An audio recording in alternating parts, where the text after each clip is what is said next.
Fuck you, Cynthia. You ain't changed a bit, Cynthia. This ain't your place. Fuck you, Cynthia. Piece of shit. And Cynthia, you want to know why I really got no love for you? I'm over here very booked and busy while you bitches over here are still looking raggedy and not doing shit. Wow. But anyway, I just want to let y'all know I'm not going anywhere. So talk your shit, you shitholes. You can't defeat a bad bitch. You just cannot. I don't give a fuck. I don't give a fuck. F-U-C-K explanation point. I don't give a fuck.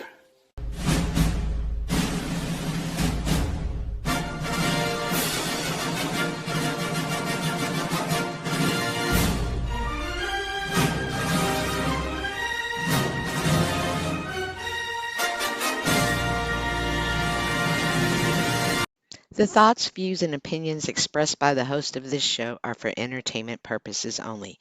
I repeat, this is not serious, this is not real. I am an untrained professional content creator who is freestyling this show. I do not encourage you to try this at home alone. Enjoy the show. Fuck you, Cynthia. Fuck you. Fucking cunt. I hate that bitch. Yay! And well, I'm happy to say, Tommy, you are not alone when you come to that thought. You are not alone. A lot of people hate me. And I gotta admit, I low-key love it.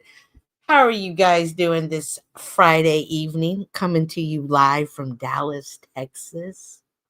Gorilla Gems said he hit the like button 3 times. I appreciate that. Thank you. Thank you. I read this comment a while ago.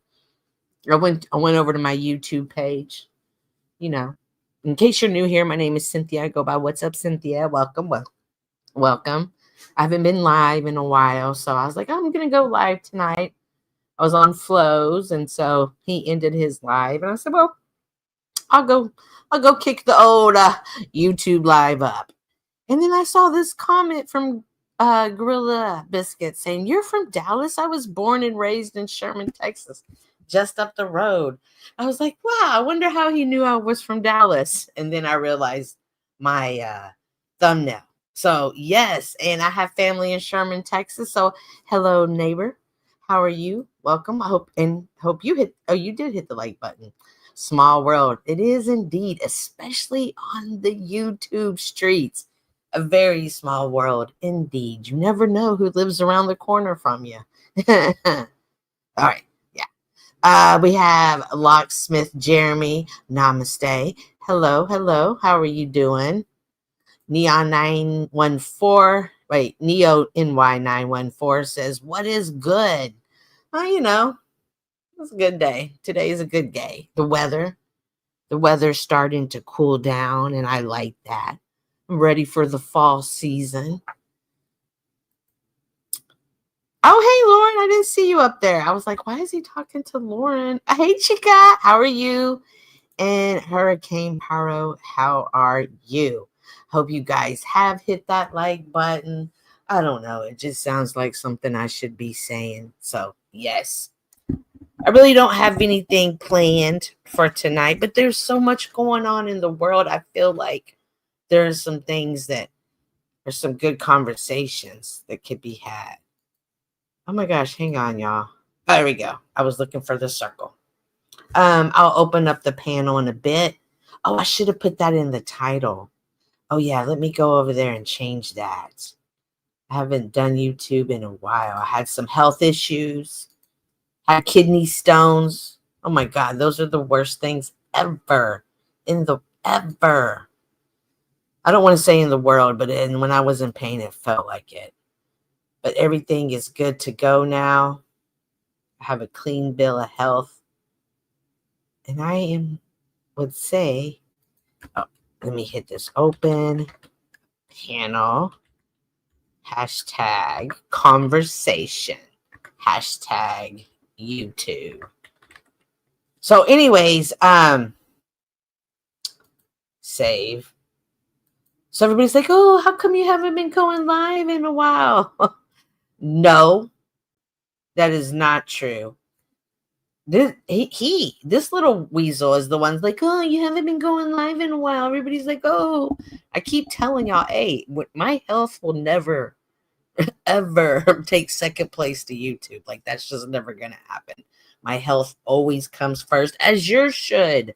Yes, this is fun to be with, but if you've got stuff going on in real life, please make sure to take care of yourself, love yourself, nurture yourself. Well, look at Scott just coming in here all demanding. Jeez. But only because I'm working with you will I do it. All right, I guess the panel's open. I had stuff I wanted to talk about, Scott. So I wasn't live, but now I am, and now it's just a matter of catching up with everything that I fell behind on.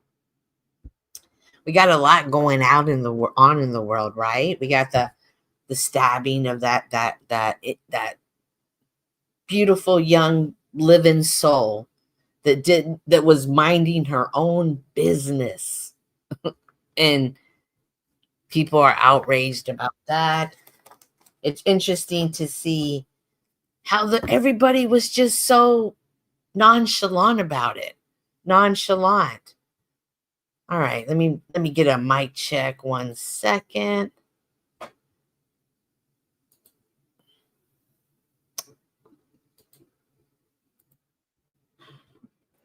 What up, homie? Let me get a mic check, please. Bing, bong, bang. Can you hear me? Can you hear me? Yes, sir. Oh my gosh, where are you? TikTok. I don't know. I'm not here. Yeah. There you go. I'm a fly on the wall. Go ahead, talk. I'll just listen.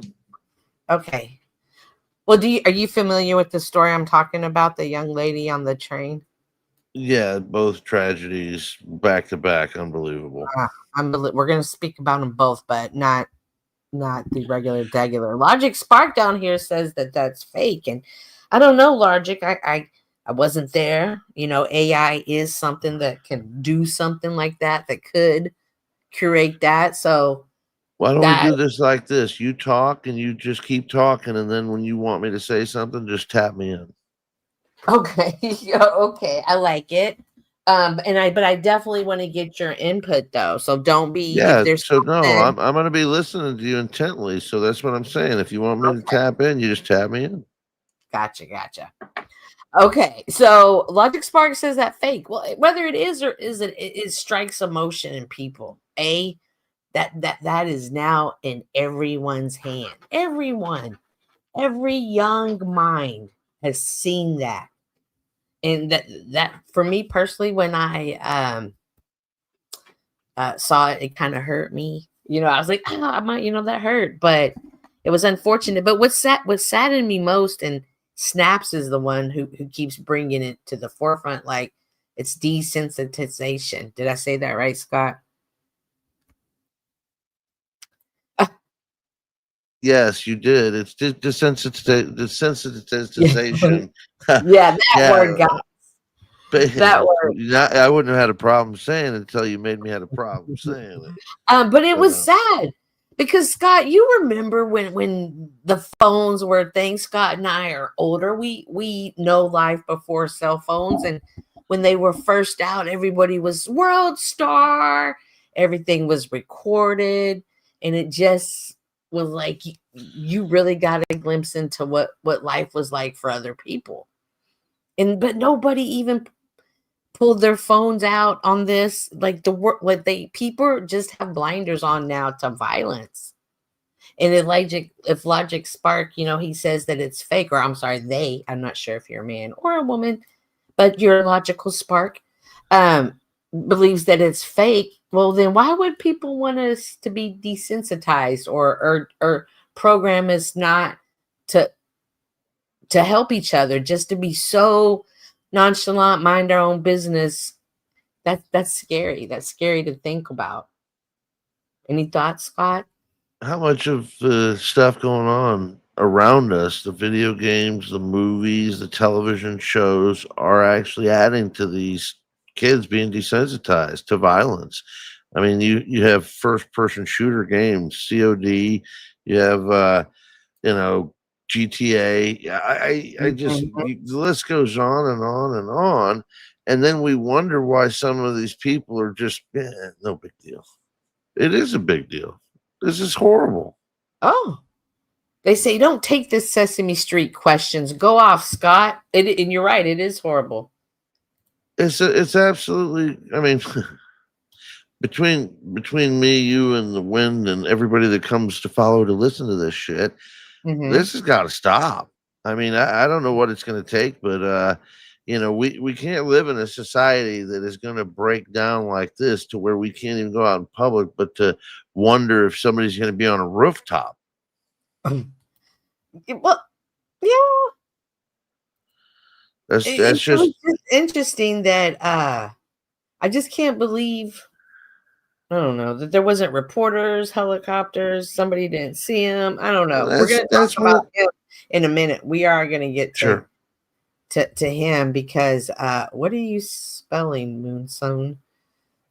But this to the desensitization, whatever that word, that big word. Desensitized. Just say desensitization. Yeah, It's desensitizing us to violence. Desensitization or something. I mean, I think that's too much of a mouthful anyway, so we'll just shorten it to desensitize. Yeah. Oh, sing. They want you to sing, Scott. Oh. La la la la la la la. There you go. We're gonna talk Tipper, you gotta if listen, you want me to do anything, I'm not a puppy in a cage. You can't just bark orders at me. You tip Cynthia, and maybe I'll do what you want. Oh, okay, okay. What up, Chuck in Tennessee? That's what I'm spelling. Hey, so okay, so now the young man Taylor Robinson, who was arrested today. I'm not sure if he's been charged yet for the shooting of Charlie Kirk, who was turned in by his family. Did you hear that, Chuck? Scott. Still Scott. I'm sorry, I'm looking at Chuck's comment. Did you hear that, Scott, that his family turned him in? Actually, it wasn't. I don't believe that's correct. The father did, the son did tell the father. He did tell his dad, but the dad went to the pastor, and the pastor's who turned him in.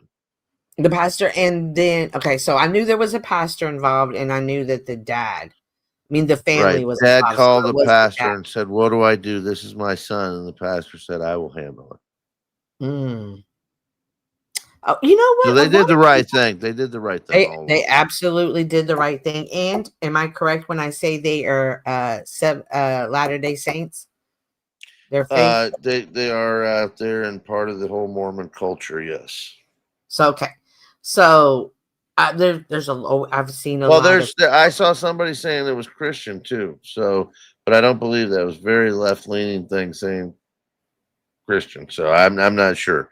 I heard something that I'm going to stick with. At this Chuck says his dad was a preacher. I knew that his dad was a sheriff's officer for many years. A sheriff or a sheriff's officer. We should just look it up, right? We could do it. Go ahead. His dad was a sheriff. Yeah, let me look it up. Are you talking that? But Scott, what would you do if your child came to you and said this? Would you turn them in? But if what you're saying, he went to the pastor, but what would you do? You stand by their side, but you have to do what's right. And I think in this situation, I mean, this is all I can. It's tough, but all I can imagine is that I would try and stand by his side and figure out how to help him. But at the same time, I couldn't help him avoid facing his responsibility here. I mean, this is such an unwarranted act and such a bizarre and fucking tragic act that you remember this kid never met Charlie ever in his life and does this. So there's a lot going on in that kid's fucking head we don't know about, that something's wrong.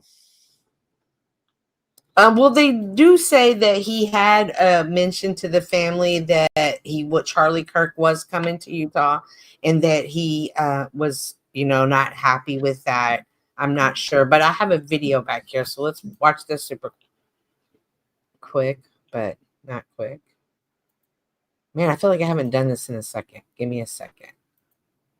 Get on it. You ever use OBS? I'm thinking about No, I haven't.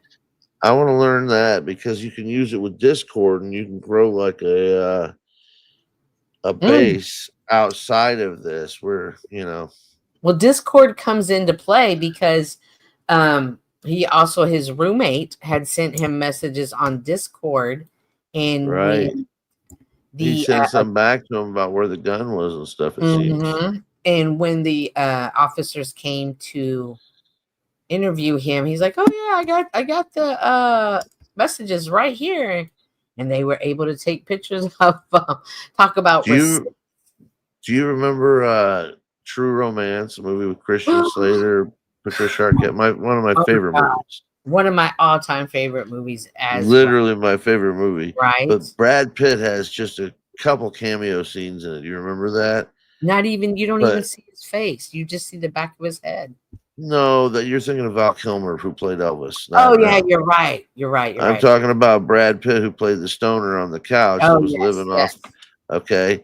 Well, remember when what's his name?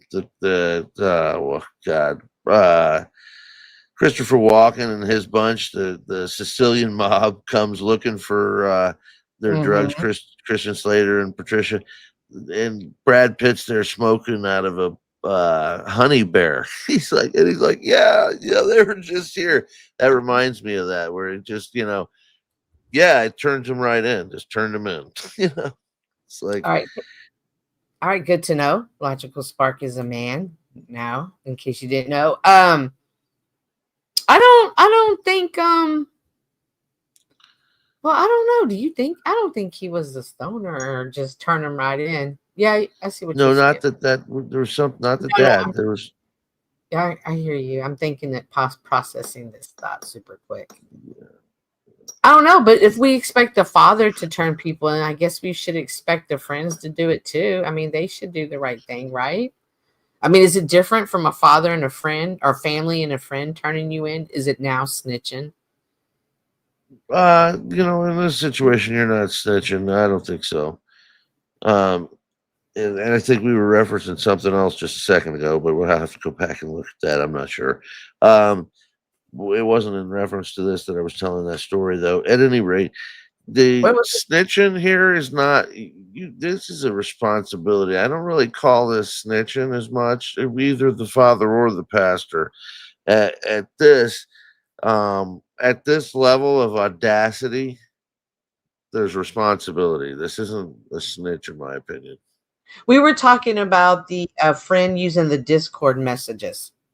Right. And just being able to turn them in. And I was saying, well, that was a receipt.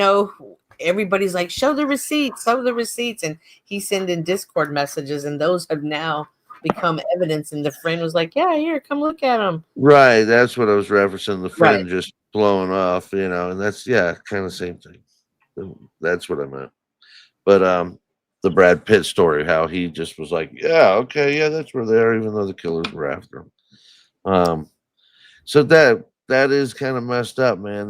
That guy, he seems to have planned this out, and his roommate may have known things that he didn't allude to, or could have, should have stopped this from happening potentially.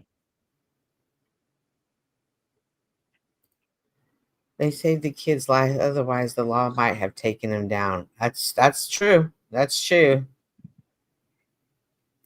Austin Murphy says, I've come to the conclusion that Charlie is alive and the entire thing was an act, literally just like a movie set. See, I think something's amiss as well. Not that the whole entire thing is fake, and not that he's gone, but just it's interesting to me how this happened. It's interesting to me to see the ripple effect of this happening.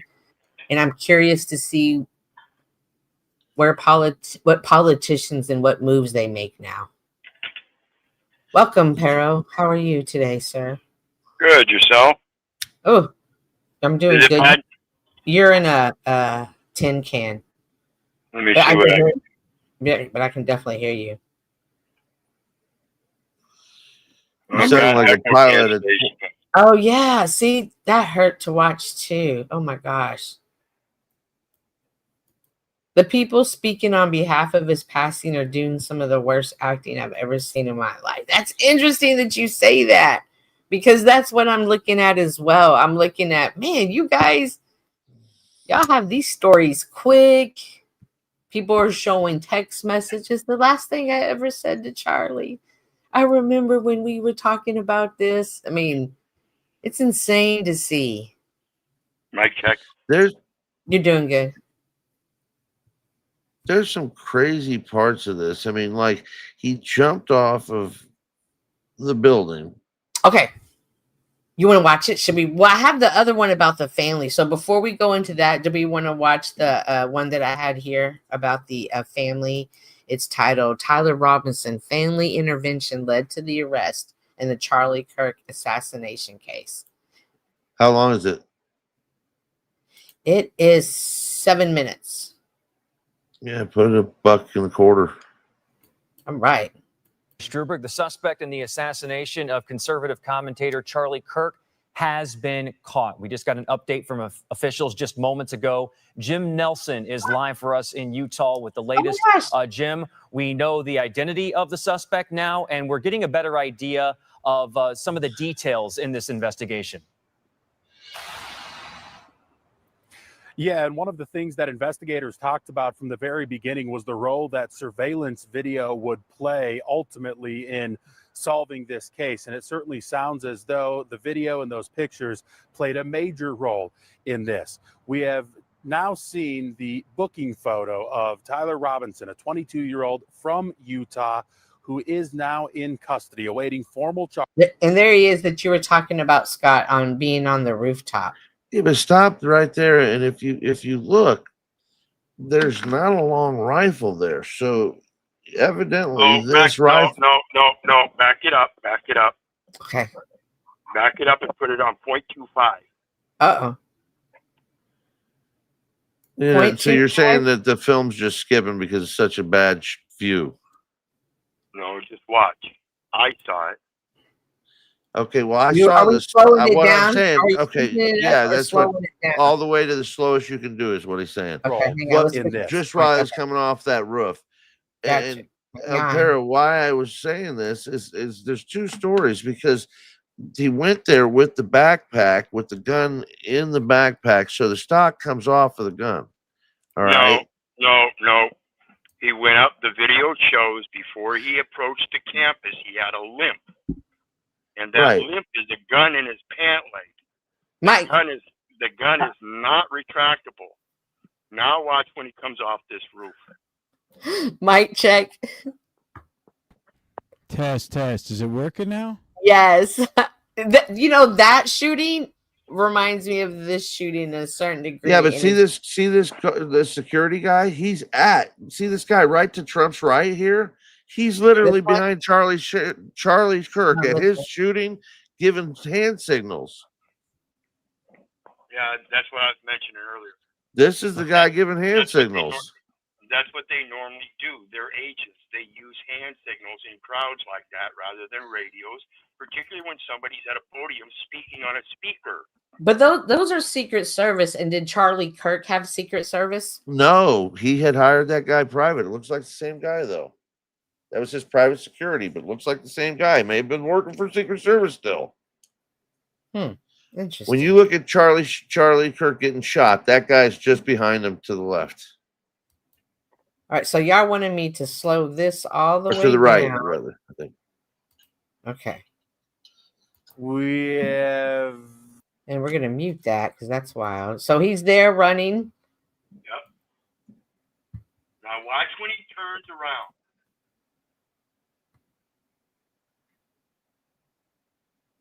I wonder how he got up there. Well, they're going up that stairwell.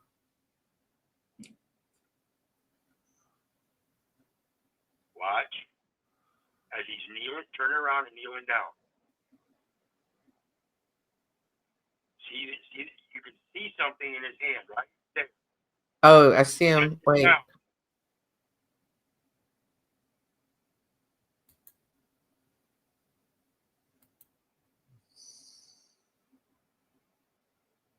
And I will put this link in the chat.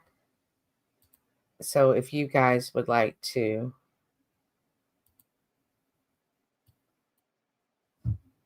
See, I'm thinking that bag hole is where the stock is. Well, see, the gun was found in. Okay, see, there's not enough. There's ring cameras that show him limping like the gun was down his leg. And you're saying that's how he walked in. I'm saying that's evidently how he walked out, too. So, but then there's reports that he had the gun broken down in pieces and part of it in his backpack. But then that doesn't make sense if it was retrieved full, fully assembled under a tree. well, again, if you look at the video they got of him running away from the campus, first he started walking. When he went behind the houses, he got rid of the gun. And prior to that, he was still limping. Then when he came out on the other side of the houses, what did he do? He ran. Okay. Oh, Yeah, shoot. that gun was slowing him down. In custody, awaiting formal charges, but he has been booked in a jail about 4 hours south of Orem, Utah, which is where the shooting took place on the campus of Utah Valley University. Robinson, officials say, was recognized by a family member when some of the images were released. Oh, I'm that sorry. family member then contacted a family Oh my friend. gosh. I'm so sorry, Dick. I thought you were up here the whole time. I wanted to put the I'm sorry, buddy. That was not intentional. And they had expressed or indicated that they believe that Robinson was the person involved in this and may have even suggested that he was the one who shot Charlie Kirk. And obviously investigators then followed up and interviewed those people, and ultimately it was determined by them that he indeed was their suspect. We talked about the surveillance video, and the one that came out last night was the rooftop video of the person running from one side of it to the back side, lowering themselves and then jumping off of the roof. That was where the FBI said he left a palm print and a footprint before running off into a neighborhood Can near you guys hear me the all right? campus. They found the gun not too far Yeah. away, a high power. I can hear you just fine.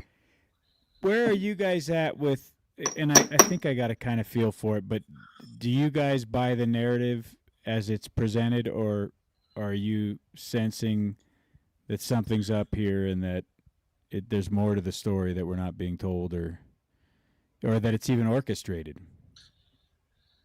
I feel left hand, right hand going on. We're seeing part of the show and not all of it. Mm-hmm. I agree. Wizard? You're on mute, buddy. It's hard to tell with all the conditioning that's already gone on.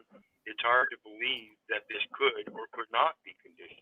So we just have to be aware, just keep looking at things and not getting so hyped up about it. Joe Cool had a comment here earlier, said, is El Perro broadcasting from Gaza, a foreign news correspondent? That's exactly what you sound like.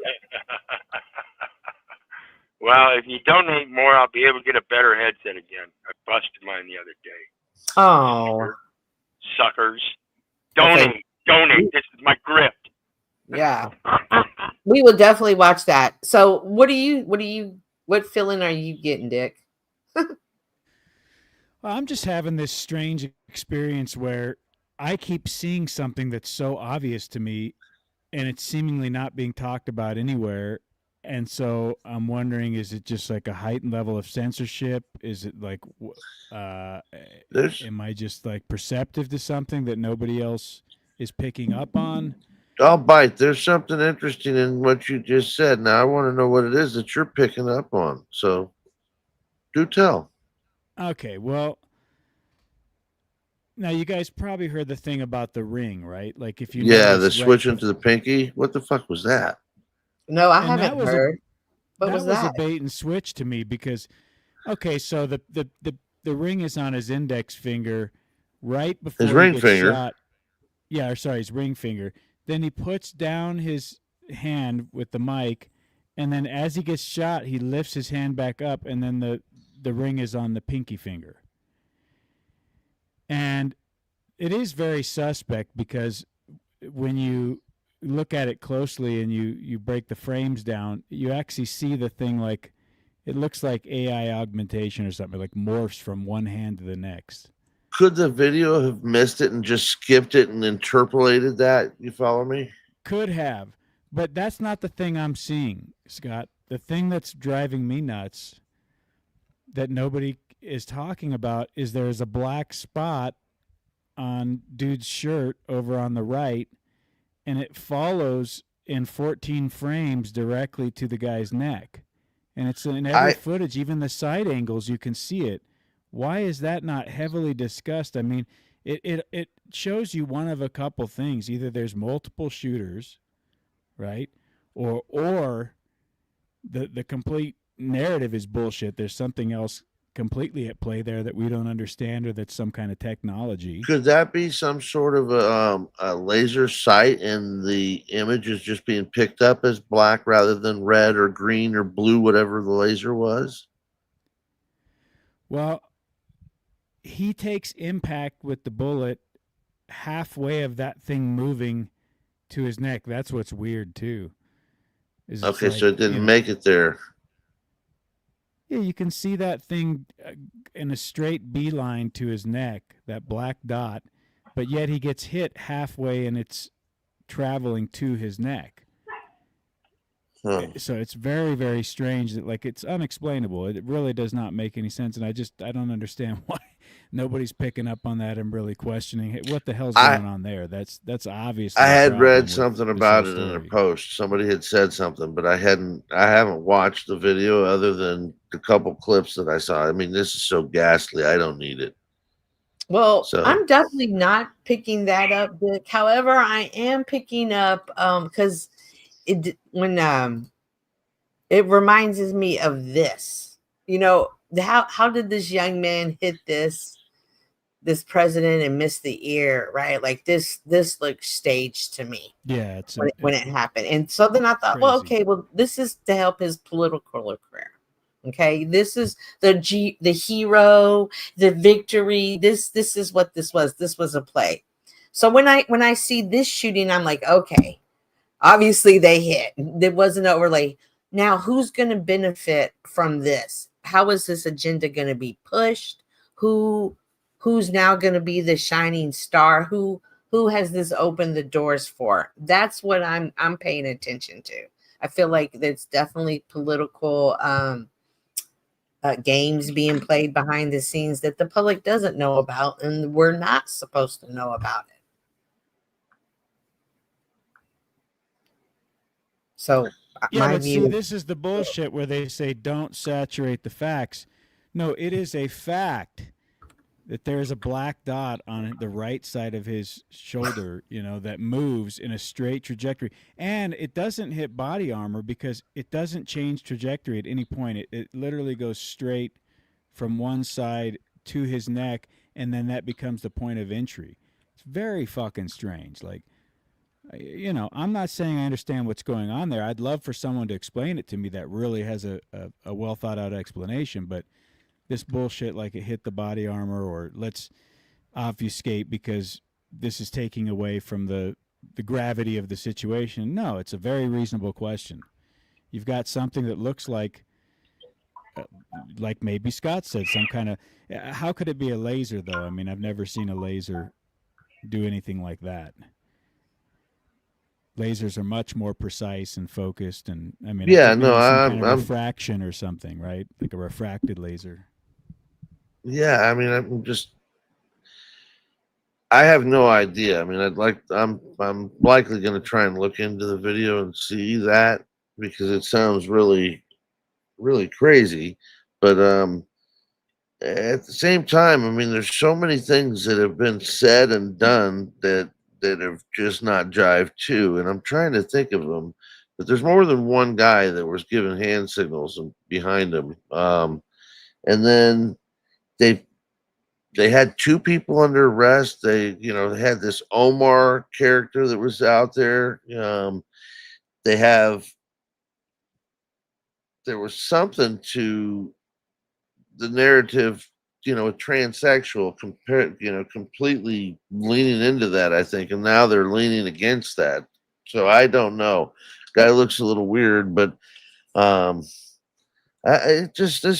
is a lot of questions that are left unanswered, and I think that I'm still not sure this is the only guy there. I'm just not sure. I Oh, you're mean, not? that he's the shooter and the one and only. No, I'm not.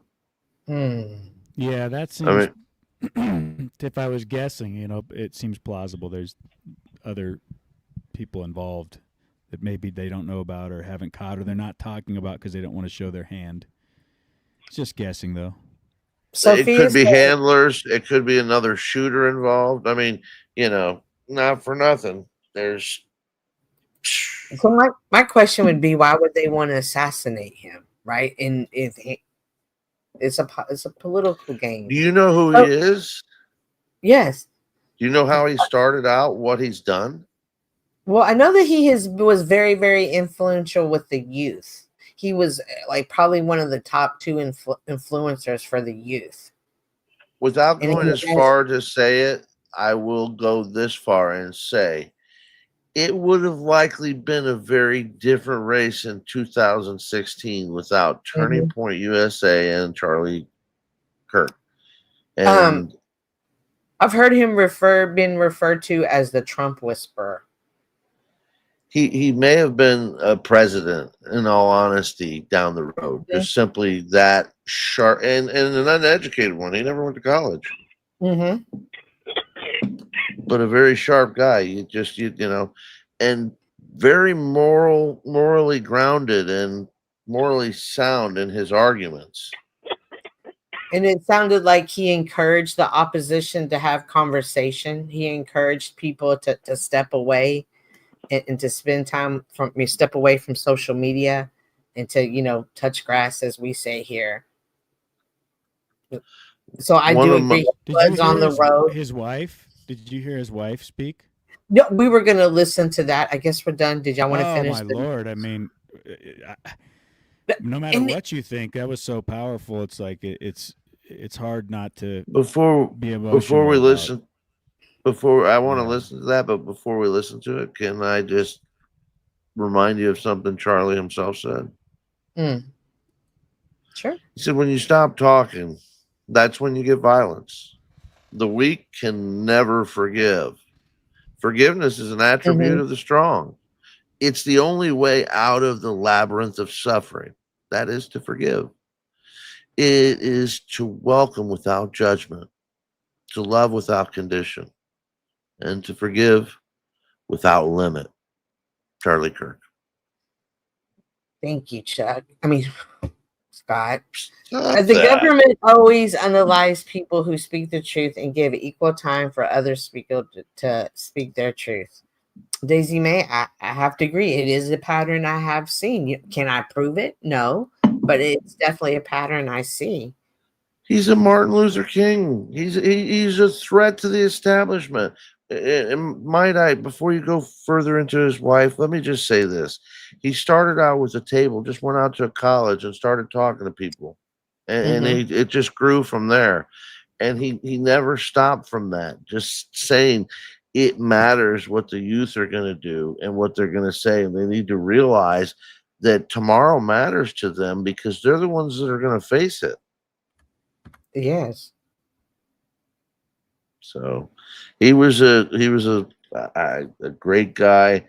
And though I'm sure just like the rest of us, he had his flaws.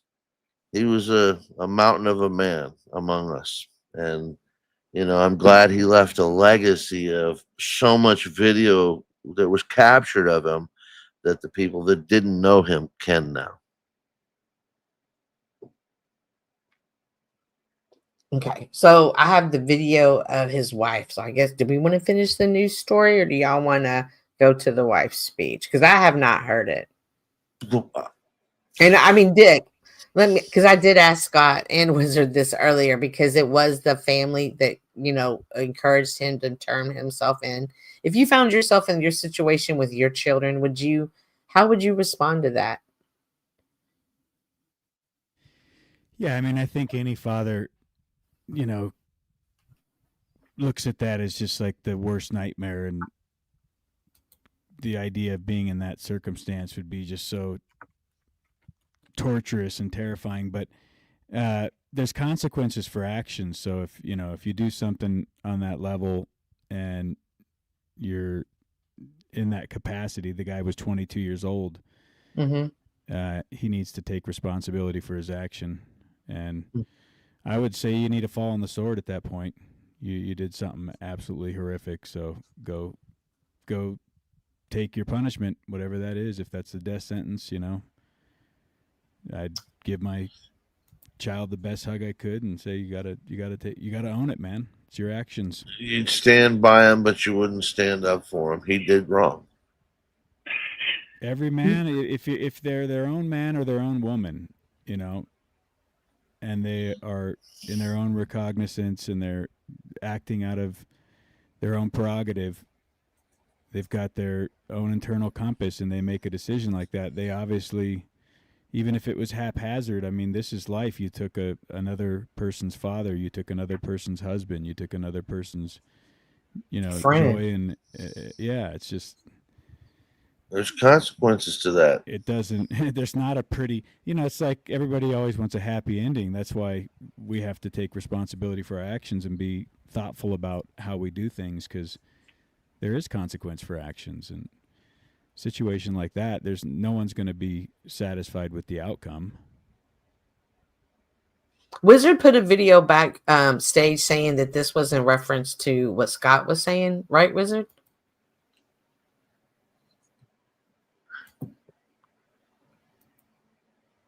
All right, well, I guess he stepped away. So we shall it might be the guard, the guys, the hand signals or something. I was just looking for that video because I had it somewhere, but my phone's dying, so I had to put it on the charger. Okay, so I am not logged in, but we can't hear it. So if one of you want to pull it up, because I don't have Instagram on my computer. So if one of you guys want to pull it up, I can't pull it up, Wizard. If you want to, please feel free to.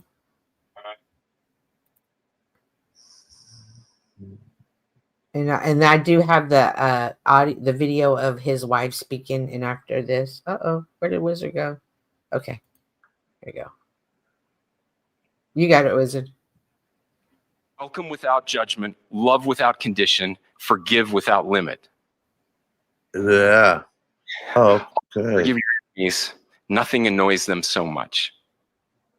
A few months ago, I referenced this last night, Charlie posted to social media, when things are moving very fast and people are losing their minds, it's important to stay grounded. Turn off your phone, read scripture, spend time with friends, and remember, internet fury is not real life. It's going to be okay. He again said, when you stop having a human connection with someone you disagree with, it becomes a lot easier to commit violence.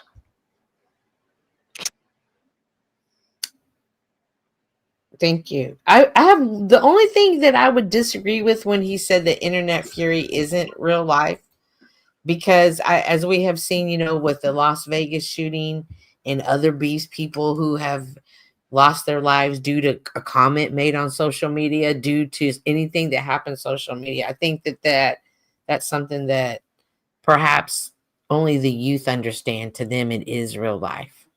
Yeah, and I think that's what he was talking about, saying disconnect. Disconnect from these devices and get that solitude. Yeah. Hey, You're still coming in low, but I feel like if you put your mic down, let me try that. Or see if I swallow it. Better. Oh my gosh, so much better. I mean, Now, honestly, that I'm sorry. I'll warn you though, that thing is a tear jerker. Like, if you cannot emotionally attach to something, you might be fine with it. But it's like, if anything was gonna, if you have kids or whatever, it'll reel you in because it, like, you hear that woman's grieving. It sounds pretty authentic, you know, from whatever someone would question. That doesn't seem like the thing you would.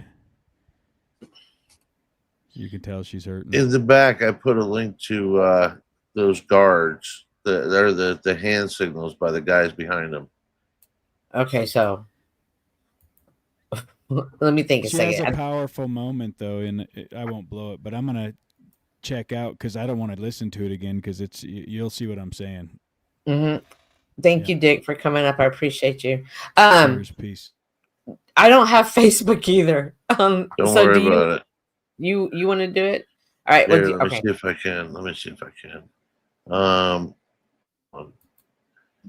do I do this? Of course he does. He just likes to hit that. Thank you, Sophia. Good to see you. Good to see you too, Rob. Love without fear. Man, Rob, I'm afraid that some people don't know how to receive that love. I think we can love all we want, but perhaps it's time for us to start talking about it's okay to receive love. It's really out there. Appreciate all of you guys stepping in on a Friday night. You can be anywhere in the world right now on the U panels, but you're here with me, so I definitely appreciate that.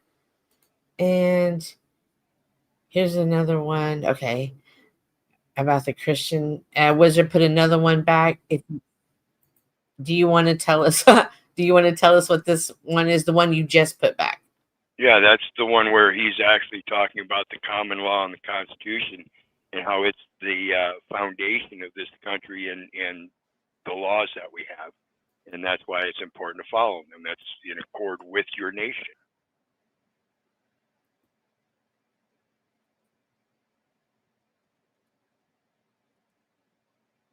Articulated yesterday by a couple of my friends that our country was not founded on Christian principles. Our country was founded on common law because the Declaration only refers to God 4 times and the Constitution doesn't refer to God at all. And it only refers to the structure of government. Remember that we were a collection of states and colonies, and you need to read the state constitutions before anything else. 9 out of 13 of the original states required you to be a Bible-believing Christian to serve in government at the time of the founding. Even in Pennsylvania, actually, 13 out of 13 required a declaration of faith. 9 out of 13 required you to be a Protestant, except Maryland, which was Catholic, which still required a declaration of faith. In almost every single one of the original state constitutions, Pennsylvania included, they had, I profess Lord and Jesus Christ as my Lord and Savior in the original state constitutions. So you remember, we're a collection of states before that. Secondly, 55 out of 56 of the original signers of the Declaration were Bible-believing, church-attending Christians. You asked about common law. So common law is inherited from Blackstone, who was Christian. A common law is an outgrowth of the scriptures. So let's go to 3 principles of common law: presumption of innocence, due process, and jury of your peers. All 3 are biblical principles. So, and all wrapped into the ultimate biblical principle that you shall not favor justice if you are rich or poor, which is in Leviticus 19, right before the most famous part of Leviticus 19, which is that you should love your neighbor as yourself. But before that is that in the administration of justice, you shall not favor the rich or the poor, which is the idea of blind justice. We get that in the West, which is incorporated also in the New Testament ideal. Neither slave nor Greek nor Jew, you're all one in Jesus Christ, which we get the idea of human equality. These are all biblical ideas. They're not Enlightenment ideas, which is they kind of get conflated at the time. But more importantly than that, they say that God was only mentioned 4 times in the Declaration of Independence. Well, that's a big deal, okay? Laws of nature and nature's God. The last paragraph of the Declaration reads as a prayer. It says, we appeal to the supreme judge of the universe. Who's the judge of the universe? Jesus Christ, as it says in Revelation, that Jesus will judge the earth on his throne. So in the Declaration, they were praying to Christ our Lord as a prayer very specifically.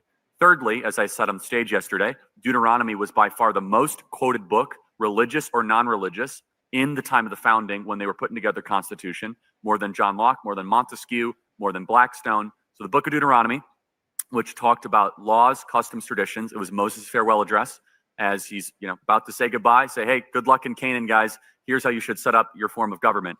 But finally, and most importantly, let's look at actually what the founders said. John Adams famously said the Constitution was only written for a moral and religious people. It was wholly inadequate for the people of any other. The body politic of America was so Christian and was so Protestant that our form and structure of government was built for the people that believed in Christ our Lord. One of the reasons we're living through a constitutional crisis is that we no longer have a Christian nation, but we have a Christian form of government, and they're incompatible. So you cannot have liberty if you do not have a Christian population. So that's just a surface level belief. So then they'll go to the First Amendment, which has two parts of the First Amendment which get conflated. First of all, separation of church and state is not in the U.S. Constitution. That is a single letter that Thomas Jefferson wrote in 1807 to the Danbury Baptist Convention in Massachusetts, assuring them that the government would not come after the church, okay, which is the opposite of what they would say. However, that was then resurrected by the Warren Court and the Burger Court in the 60s, where they said, hey, all of a sudden we're now going to make this as if it's the Constitution. It does say in the Constitution two things, which is the Establishment Clause and the Free Expression Clause. The Establishment Clause is that Congress shall make no law prohibiting the free exercise thereof. What they were most worried about was a Presbyterian or a Anglican or a Quaker type religion taking over the federal government. Instead, it was that there is not going to be a state-run religion or a state-run government. Did you know that one of the first acts of Congress was taxpayer-funded Bible printing and distribution? Did you know that there were church services held in the Supreme Court building as late as the Jackson presidency in the 1820s? But going back to this idea of separation of church and state, and again, I could riff on this ad nauseum because it's just so ridiculous, right? Is that it's not biblical because first, it's not biblical. It's not constitutional because you go a layer deeper. People that even say that, do you believe in separation of morality and state? Nobody does. So all laws are a reflection of morality, and all morality comes from somewhere. There is no such thing as neutral morality. And we believe what the founders believed because they put it in the halls of Congress, they put it in the Supreme Court, and they put it all throughout the country, which is that the Decalogue, the 10 Commandments, is the core morality of how a society and a civilization should exist, right? The 10 Commandments of every person. And finally, and this is the kicker, if the founding fathers were not Bible-believing church-trained Christians, why did they put Leviticus on the Liberty Bell? Not John, not Psalms, not Proverbs, not Genesis, Leviticus. Most Americans can't spell Leviticus. Leviticus 25:19, proclaim liberty throughout the land of which you are in. It is one of the most sinister, most unsubstantiated lies that does not come up against any sort of academic scrutiny. This idea that founding fathers were a bunch of Enlightenment common law deists. The reason they hate it is because the reason they must say this is that if we actually go back to our Christian roots and we go back to where we once were, it's America's best hope for revival and for a great future. Thank you, Wizard. Yeah, and that's not to say Christianity itself, but again, like you said, the moral foundations, which are derived from Christianity. As long as you maintain those moral foundations, you can call yourself whatever you want. Oh, look, we have UFO Jesus. I wonder who this could be. I'm so surprised. Can I get a mic check? Hey, what's up, Cynthia? Hey, what's going on? Is this an open panel? Well, I don't porn bomb. You can take that down. I've never porn bombed. Okay. You So, can show my do you have beautiful image. anything to add to the conversation that we were just having? Yes, absolutely. I'm becoming Christian, and that's why I have UFO Jesus, because I think that aliens are actually angels. Okay. All right. Well, hold tight. Hold Share my tight. screen, Cynthia, if you can. Okay, hang on 1 second. All right, hang on. You just hold tight real quick there, Steven.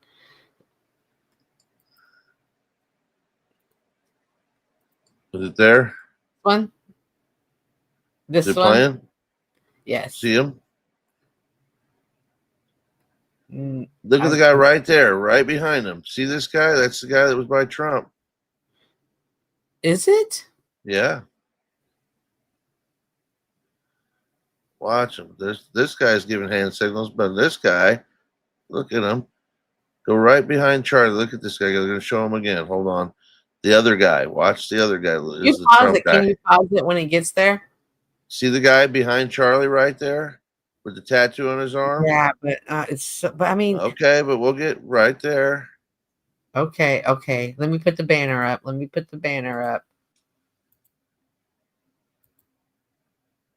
I don't know. It's hard to tell, Scott, because you only see a little half of them. Let's put the banner down. I don't know, chat. What do you guys think down there? Let me move him a little bit. See, that's what I was. Oh, hang on. Look at his haircut. Uh-oh. Yeah, Oh, yeah. See, that's what I was telling you earlier. And these guys are agents. They do this normally. And that's what makes it hard to tell if they're actually, signaling as part of a conspiracy for assassination or a setup or whatever it is. It's hard to tell the cosplay in this metaverse. 0.1%. It does look like it, for sure. All right. Oh, okay. All right, guys. I don't. Let's be. What do we? I don't know. I feel like we're in a good vibe here, and I feel like Steven might throw it off. What do y'all think? Let's watch the video and see. Yeah, I was going to show you one other thing. If Okay. I'm not up there still, or am I? You are. Where was the pictures? It's those guys. Okay, I thought I had one other. It's just that guy. I thought I had one other, but this guy, he's making hand signals too. Are you able to see that? Yeah. I saw that in the video you were just showing as well. Yeah. So I mean, I'm just we're rehashing it now, I guess. But go ahead and take this off the screen. It's just crazy, man. This is to me. That's what I said. That's like I said.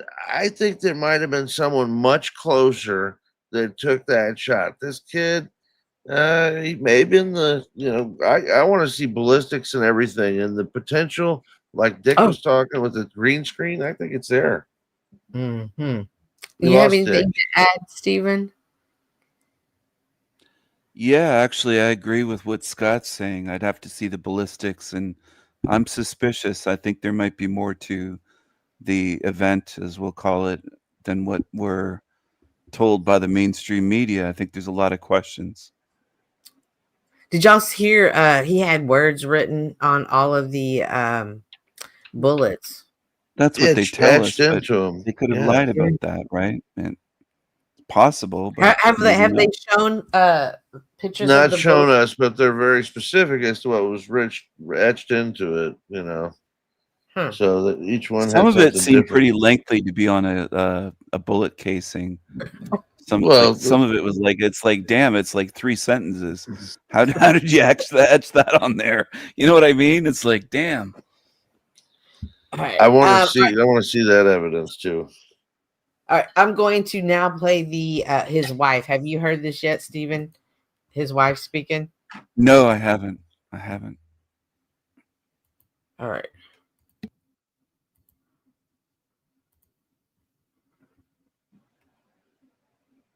Change the filter over the screen. You still got Trump up. I know. There you go.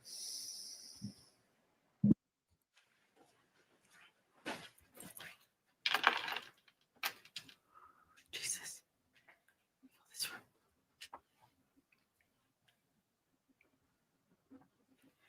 Good evening. My name is Erica Kirk. Charlie Kirk is my husband. I first want to thank the local, state, and federal law enforcement who worked tirelessly to capture my husband's assassin so that he can be brought to justice. I want to thank the first responders who struggled heroically to save Charles's life,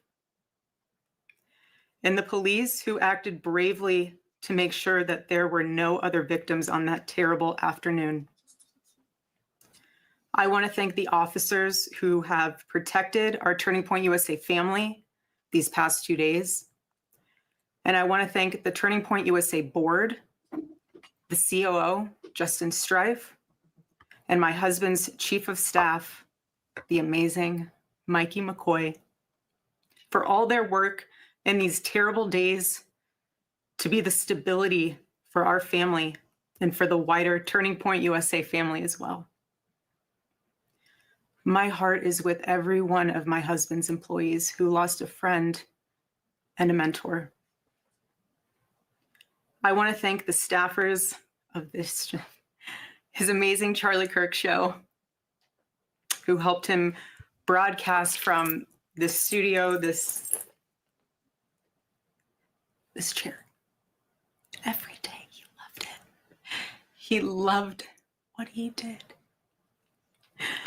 I want to thank the millions of people who have shown their love for Charlie here in Phoenix, across America, and worldwide. I want to thank my husband's dear friend, Vice President Vance, and his phenomenal wife, Usha, for their love and support. You guys honored my husband so well, bringing him home. You both are tremendous. I want to thank President Trump and his incredible family for the same. Mr. President, my husband loved you. And he knew that you loved him too. He did. Your friendship was amazing. You supported him so well, as did he for you. 2 days ago, my husband, Charlie, went to see the face of his Savior and his God. Charlie always said that when he was gone, he wanted to be remembered for his courage and for his faith. And one of the final conversations that he had on this earth, my husband witnessed for his Lord and Savior, Jesus Christ. Now and for all eternity, he will stand at his Savior's side, wearing the glorious crown of a martyr. Charlie loved life. He loved his life. He loved America. He loved nature, which helped him always bring him closer to God. He loved the Chicago Cubs. And my goodness, did he love the Oregon Ducks. Want me to say go Ducks, so I have to since they play on Saturday. So go Ducks. But most of all, Charlie loved his children, and he loved me with all of his heart. And I knew that. Every day I knew that. He made sure I knew that every day. Every day he would ask me, how can I serve you better? How can I be a better husband? How can I be a better father? Every day. Every day. He was such a good man. He still is a good man. He was the perfect father. He was the perfect husband. Charlie always believed that God's design for marriage and the family was absolutely amazing, and it is. It is, and it was the greatest joy of his life. And over, he would tell all these young people to come and find their future spouse, become wives and husbands and parents. And the reason why is because he wanted you all to experience what he had and still has. He wanted everyone to bring heaven into this earth through love and joy that comes from raising a family. It's beautiful. Charlie always said that if he ever ran for office, I know a lot of you asked if he ever was going to, but privately he told me if he ever did run for office that his top priority would be to revive the American family. That was his priority. One of Charlie's favorite Bible verses was Ephesians 5, verse 25. Husbands, love your wives as Christ loved the church and gave himself up for her. My husband laid down his life for me, for our nation, for our children. He showed the ultimate and true covenantal love. I will never, ever have the words to describe the loss that I feel in my heart. I honestly have no idea what any of this means. I know that God does, but I don't. But Charlie, baby, I know you do too. I know you do. So does our Lord. I know. I know you do. And our world is filled with evil. But our God, you guys, our God is so good. He's so incredibly good. And we know that for those who love God, all things work together for good, for those who are called according to his purpose. Already I have seen the worldwide outpouring of love for my husband. I've heard the testimonies from people my husband inspired to get married, to start families, to seek out a relationship with God. It's the most important one of all.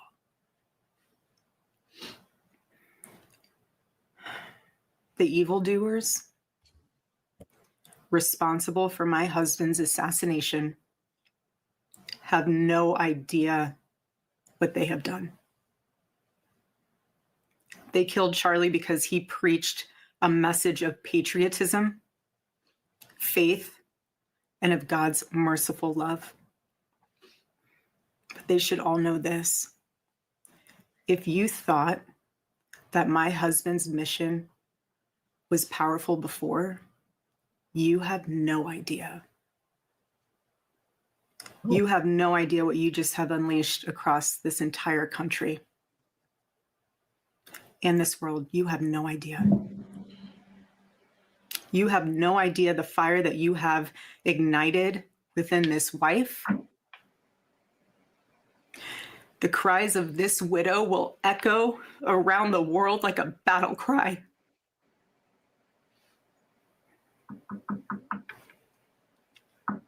To everyone listening tonight across America, the movement my husband built will not die. It won't. I refuse to let that happen. It will not die. All of us will refuse to let that happen. No one will ever forget my husband's name, and I will make sure of it. It will become stronger, bolder, louder, and greater than ever. My husband's mission will not end, not even for a moment. And one of Charlie's greatest talents was his ability, this phenomenal ability to choose great people to follow him. He could always find the ones who could handle any setback. And it's almost like he knew. He could see it in you. Even when you couldn't see it in yourself, he just knew. He knew you could handle it. You thought you only had 5% left, and he knew you had 15. He knew you were ready to go that extra mile even when you didn't. He always challenged people around him to work harder and to be better. He never gave up. And I love knowing that one of his mottos was never surrender. So I want to tell you that we'll never surrender. We never will. Ever. Ever. Our campus tour this fall will continue. There will be even more tours in the years to come. America Fest here in Phoenix this December will go on. It will be greater than ever. The radio and podcast show that he was so proud of will go on. And in a world filled with chaos, doubt, and uncertainty, my husband's voice will remain. And it will ring out louder and more clearly than ever. And his wisdom will endure. My favorite, my favorite too, but my husband's favorite word in the English language was earn. He would call all of you to be people of action who earn the future America deserves. So to all of the young people who felt inspired by my husband's faith and hard work, all of you already know what Charlie would want you to do. You know. You know. If you're in high school or if you're in college, go find your local Turning Point USA chapter. Join it. Stay involved. He wants you to make a difference. And you can. You can. The movement's not going anywhere, and it will only grow stronger when you join it. Huh. If there isn't a chapter, you can't find one, then start one. There is no excuse. You can start one. And as my husband used to say in this room, every single day, if you want to get involved, the best way you can do that is going to tpusa.com. That's what he would say every day from this chair. Every single day. I watched his show every day, and he would always say, if you want to get involved, go to tpusa.com. If you're a pastor, join our movement at TPUSA Faith. And if you're a parent, I highly recommend that you come to America Fest in December. Sign up right now for that because we would love to see you. I would love to see you.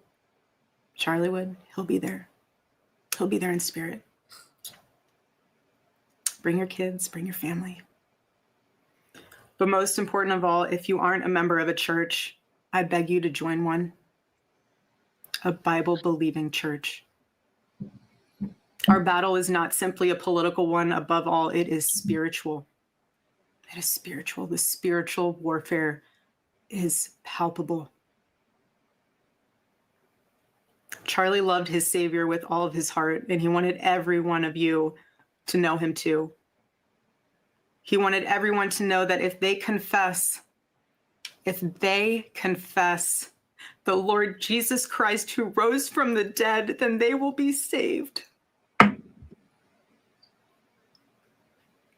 Hear me when I say this, nobody is ever too young to know the gospel. Nobody.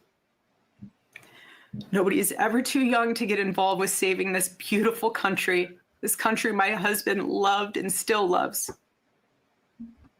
And nobody is ever too old either. There's no age limit. I know my husband is still here. He's watching over us. I don't remember the last time I slept. I couldn't sleep last night. And Charlie, baby. Charlie, I promise I will never let your legacy die, baby. I won't. I promise I'll make Turning Point USA the biggest thing that this nation has ever seen. I promise. Oh, Charlie, I love you. I love you, baby. Rest in the arms of our Lord as he blankets you with the words I know your heart always strived to hear. Well done, my good and faithful servant. When I got home last night, Gigi, our daughter, just ran into my arms.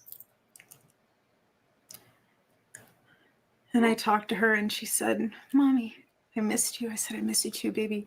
She goes, where's Daddy? What do you tell a 3-year-old?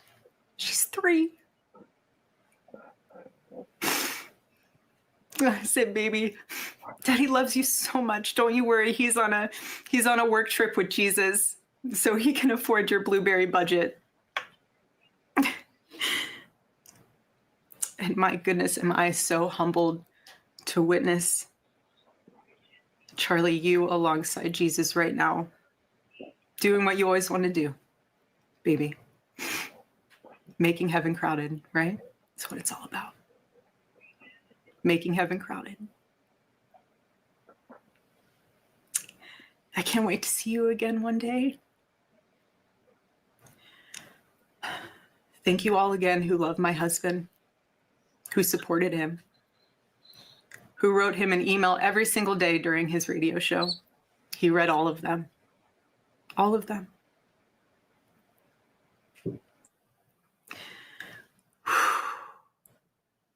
God bless you all. And may God bless America.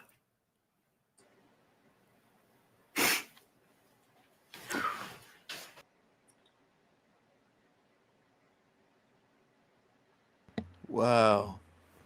Deep. I got a lot of different mixed opinions about that. I've got to say, as UFO Jesus, I agree with Austin and Pink Floyd 5150 in the chat. That just seemed like bad acting to me. That really did not seem It wasn't legit. compelling. It wasn't compelling. Yeah, and that's what I was going to say. I wouldn't say it's bad acting. I would actually query though what it is, because as far as that, I can't tell what it is. Freudian slip. When she ran into my arms, things like that happened several times. And I don't know if it's because she hasn't gone through fake the grief emotion, yet. though. Right, Go ahead. and that's what I'm saying. I don't know if she hasn't gone through the grief yet, and she has a script before her, and she's got to let people believe that she's going through that grief. And I know from firsthand experience that grief isn't quite so present in that immediate time like that. And I would think that if I had a script put in front of me that I was trying to portray, I don't know if I could do it. I was kind of emotionally dead at that time. You know what I'm saying? Here's the other problem: is she referred to him as her husband, love you, is in present tense too many times in that.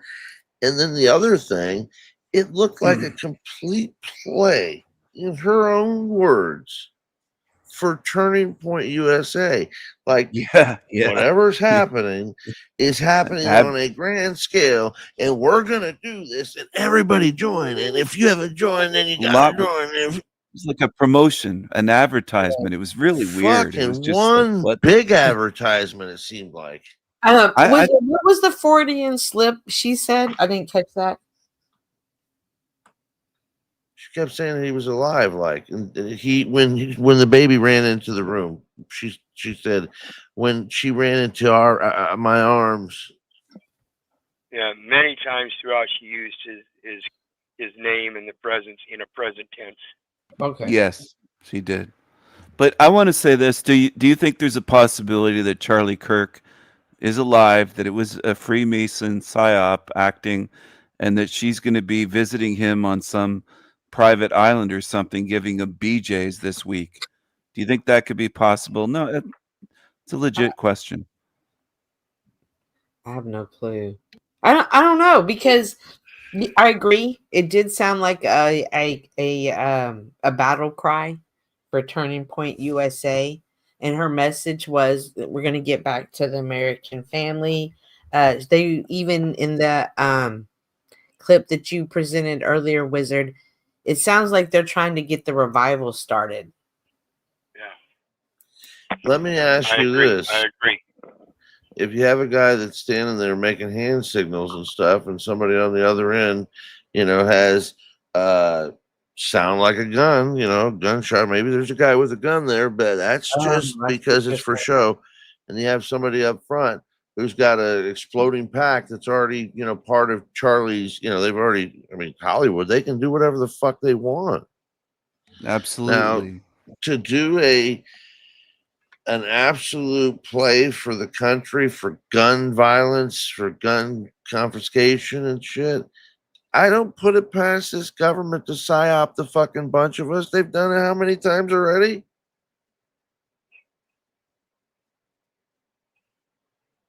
I don't know. Exactly. I don't know. I just want to say Cynthia, something and clear my dozens of name. times. Kennedy, King, all of them. Well, so all the people who saw it in person, are they lying? That's coming from the chat. No, I would say they're not. They saw what they saw, but it was a Hollywood Absolutely. production.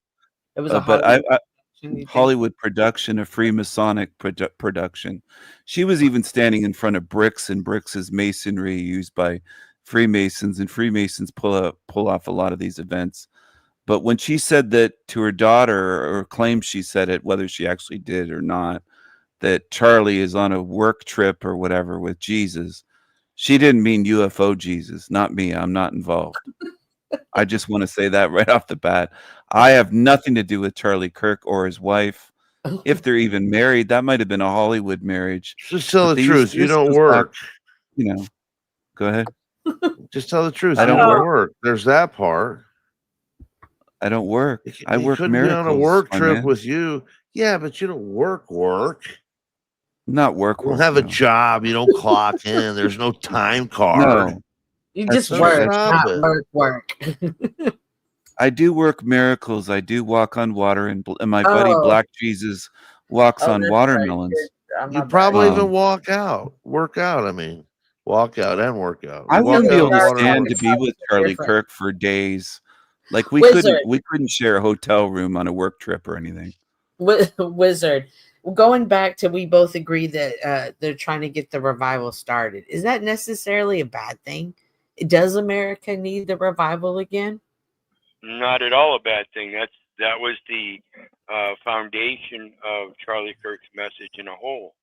You know, grasp the younger generation before they themselves collapse. So it was about bringing attention to them and giving them the impression, at least, that you do have authority, and you have to use your First Amendment to do that by having open discussions. In that, you gotta stay reasonable and logical and get out of all these feelers. Think about things with reality. You know, I just want to say, like, I want to come across properly here. I'm not against Charlie Kirk, whether he's dead or alive. I happen to think he's probably alive, but he did push back against the trans agenda, and I do like that because they are delusional. So I do support that. And if somebody wants to take a shot at me, try it. But yeah, just give me a rubber The band. thoughts, views, and opinions expressed by the host of this show are for entertainment purposes only. I repeat, this is not serious. This is not real. I am an untrained professional content creator who is freestyling this show. I do not encourage you to try this at home alone. Enjoy the show. The thoughts. Thank you. Oh, I'm sorry. What were you saying, Stephen? Oh, I was just saying, I'm trying to be, how would I put it? I'm trying to be Well, unoffensive.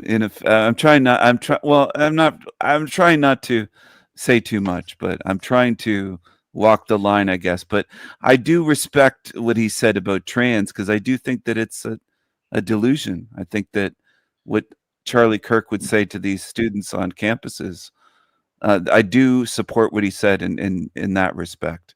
do you think 'Cause I think- America? Well, you're in Canada, right? I'm dual citizen. I have. So are they even homes in talking both about countries. this in Canada, or is this? Yeah. Oh, yeah. It was all over the It's news. worldwide. It was all over the news, and Okay. it was This all is over the news univer- in Canada and Detroit. Yeah, it was everywhere. It's ubiquitous. It's everywhere. So Cynthia, do okay, you mind I'm if sorry, I? go ahead. Go ahead. I have a feeling that if Charlie's alive, and I don't really think he is, but I think there's a good possibility. I mean, if I was going to go, I'd say there's probably 10-12% chance, maybe, but that would be a Hollywood production. I would be on that end of the spectrum. But I would have to say that if he's not alive and he has been, unalived, and I think that I'm leaning into conspiracy and maybe in his own camp.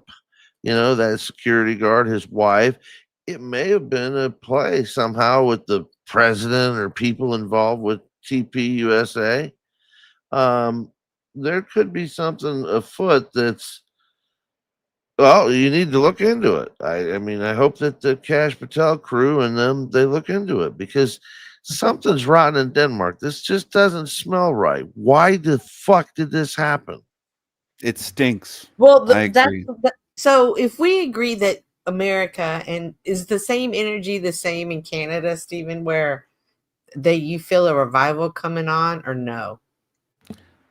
Somewhat, but there are a lot of dummies in Canada. There are a lot of dumbasses, and zombies and liberals and stuff like that. But do you think it's a possibility? I know this is a bit of a stretch and a conspiracy theory, but do you think it's a possibility that Charlie Kirk could be on a beach right now with George Floyd, and they're both in speedos and they're dating each other? Dude, Like, I mean, But we should ask, can I get a mic check, Chuck? Tis I, my favorite Chuck, maiden. kazoo. So Yay. Welcome, Chuck. Welcome. he's one of my biggest US fans. Hey, Thank Chuck. you, my lady. So why then would why? Because when the news reports You guys need to get off the drugs. Woo! The what? Whoa. Drugs. shit. All right, back to the big people talk. Yeah, Okay, UFO. so when the news report speaks about the family, he was saying derogatory things. He was up. He had anger and resentment towards Charlie Kirk. What is it then that you think the youth find that something that we of the older generation happens believes that the America is much in need of a revival? What is the pushback in the youth? This Division. like ready just to I stomp think it it's out? division to start a civil, Yes, maybe it's to division. Yes, kick off a fuck. civil war or something. I don't know. Could be. I think You heard my ex son-in-law, I actually would believe he would actually try to do something like that. You think so? Is he young? What? He's probably 40, but his thinking, his line of logic, his line of thinking is so messed up. It's unbelievable. Is he transgender? No, I'm just talking about the left thinking. He's So- way left thinking. Me and him He's a couldn't lefty. even. So was he a believer of God in the Bible or no? No, ma'am. No. No, Okay. ma'am. Thank you, Chuck. Stephen, let's table the trans talk tonight, and if you want, we Okay. can have this conversation another. Please refer to me as UFO Jesus, though. Well, Oh UFO. my God, you're not Jesus. Thank you. Thank you. Only in your mind, you Jesus. Oh, thank you, Chuck. And so, I love you too. yeah, so the revival. Chuck, what are your thoughts, views, and opinions, unprofessional, Unprofessional. on the situation of Charlie Kirk? And I don't know if you listened to the wife speech here, if not earlier. What did you think Just about the tail end of it. I only caught the tail end when she was saying that she was going to make sure that Turning Point continued to move forward, that it wasn't going to die. Mm-hmm. But I you gotta started to think it remember, was a commercial at that point. Did you, Chuck? they Did you were think it was a no, TV commercial? they were that committed to the cause. What killed me was they was in the hotel watching the shit on TV when it happened. Oh no. Oh, yeah. She did say evildoers have no idea what they have done. They have started a fire, in my opinion, that is not They have unleashed a martyr. Yes. Is what they did. Sounds a bit foreboding, though. I'm leaning right. I'm not a lefty, but I don't want a civil war in America. I don't know. Like That's- it almost sounds like you know. No, you That's get the what I'm saying? problem with this. Man, The right's too splintered. They're not a cohesive unit, so I don't see a civil war happening. Wait. What makes you think that that's the case, Chuck? That the right's so splintered that, Oh, hang on and one. that's I'm sorry. Go on, Hang on one Cynthia. second. There is a poll. I'm gonna end the poll in 3 minutes. No, in 4 minutes. I'm gonna end the poll at 11:35. in 7 minutes and 12 seconds we're in the poll. come on. And the poll is: did you think that was real? Her speech. Go ahead, Scott. Sorry. Did I think her speech was real? No, the poll. No. That was the poll. That was Oh, the whole oh. question. You and Chuck were talking Yeah. about. When I said the right was too splintered, Yeah, that's you were going to make a comment. I don't know, man. That the right is it too splintered? You think it is? I mean, I think that this isn't even a left-right thing. I think they're just trying to get everybody to fight. They've been trying to do it with race. They've been trying to do it with gender. They've been trying to do it with, sex. Their option to keep government in control is divide and conquer. The more we come out of, this division and we unite, the less we need them, the less they can be here. So How do you think that how do you pull government into this? Because that's what Charlie Kirk was all about. I mean, he literally was about your own personal autonomy and sovereignty. Go listen to him. Yeah, he was what you might call a political evangelist, and when it comes to people like that, they speak out and people start following and stuff. But the interesting thing here is that Congress gave him a moment of silence with the prayer. They tried to. Yeah, The Democrats tore that up. Congress is demonic. Let's get real here. They're fake. Okay, but let's They're stick fake. on the point. But Just let's stick on coming the from a Canadian. Jesus fucking Christ. He's telling the Sorry, truth. sorry, El Piero. I'm not just I Canadian, apologize. Chuck. I'm Y'all ran dual off citizen. Wizard. Yeah, Y'all come are on. horrible. Oh my God. Chuck, did you run off Wizard? He- I have a Probably. question for Well, Scott. maybe he Scott, had mic issues. No, I think he had an Apologize to issue. Wizard. Well, Apologize he to I was Wizard. did. I'll answer your I just question. did. I Jeez. just apologized. I was You too, referring with Steven. the King Stevens comment. No, I didn't do anything. Scott, And I should Just have say you're withheld. sorry UFO anyways. Jesus. Y'all are But like, Scott, do you think the right can be united? And if anyone could unite the right, do you think it would be UFO Jesus? no, Oh, No. it's No. Jesus. Well, united through Jesus. The That right is all says religion. UFO Jesus.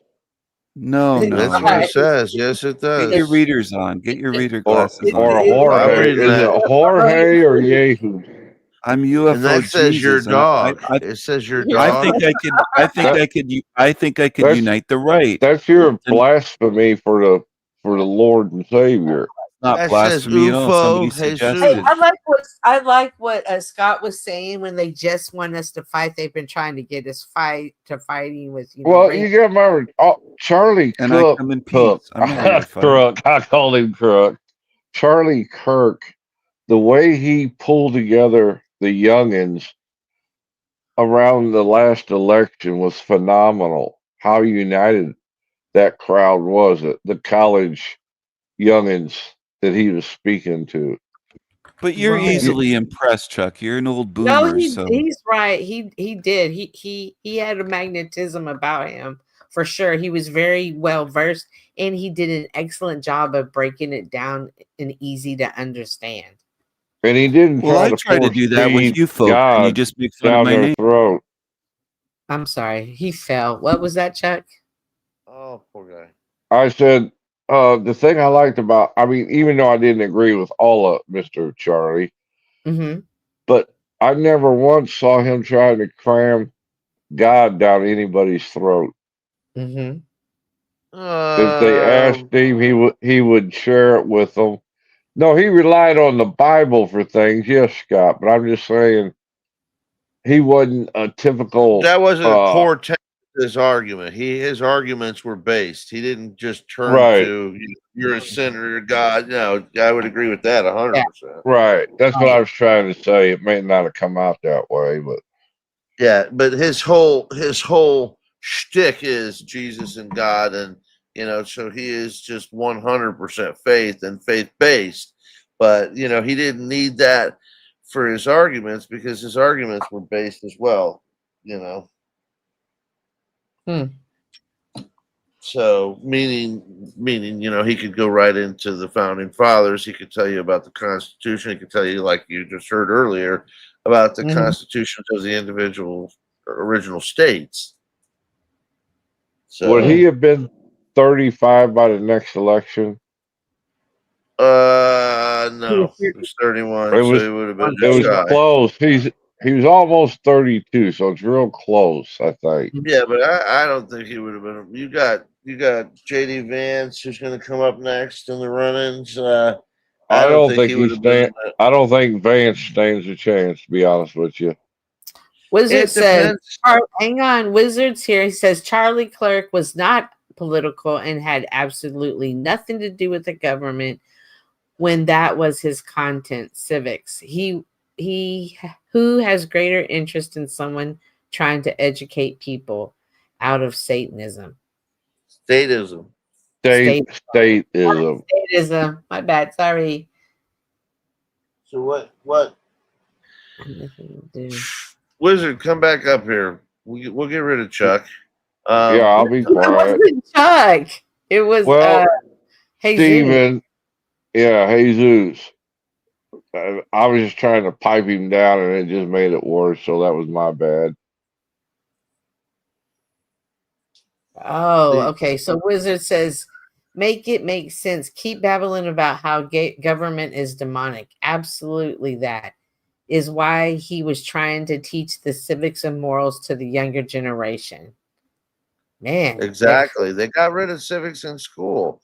The most horrible fucking thing that they did to schools is say, "Oh, get rid of God and Jesus, and oh, by the way, we're not going to teach you about your government either.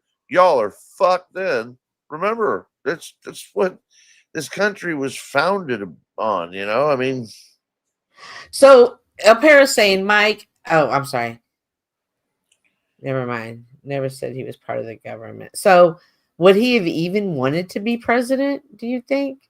But if he, he hung around, he was a Trump whisperer. I don't know. Either that, or he would have been someone like a Billy Graham type character. At the rate he was going, I'm just saying. Yeah. But he was heavy. He was heavy in the politics, so that's why I said that. Because he dang sure ran with Trump. yeah. Like I said, Right. you can pretty much call him a political Evangelist. Yeah. Yeah. Yeah, but I like Billy Evangelist. Graham. And yeah, I swear I could say it if I wasn't on a YouTube live. And like if I was talking to myself, I could Yeah, say I know. You see a word and it's like, I know what the Put word on is, the it just won't come spot. out. You're put on the spot. Jesus from the back says that yes, Charlie was going to run for president, they say. I don't know. Oh, one day possibly. I mean, but you know, Man, but still, I mean, don't you never What was that? like the government like even if you're the most sweetest, wholesome, good-hearted, don't do no wrong, help old women across the street, at some point to play in this game, you Yep. have to realize, it's dirty. I was watching Candace Owen in her goodbye monologue to Charlie Kirk, and she talked about how gross and nasty the political game was, and just even playing these small games on YouTube, I can only imagine what it's like on the political realm. There's a old movie with Jimmy Stewart in it. It's black and white. It's called Mr. Smith Goes to Washington. I've heard And of it's it. and as old as that movie is, they depict an actual working how Congress or the Senate actually works. So I'm sure it's true of the whole Congress. But it showed how they got pulled in the side rooms or back rooms and were trying to be forced and being told this is how we play ball. And in the movie, he stood up against them. But I know I can remember when there was 2 freshman representatives from Illinois when I still lived up there. And they went in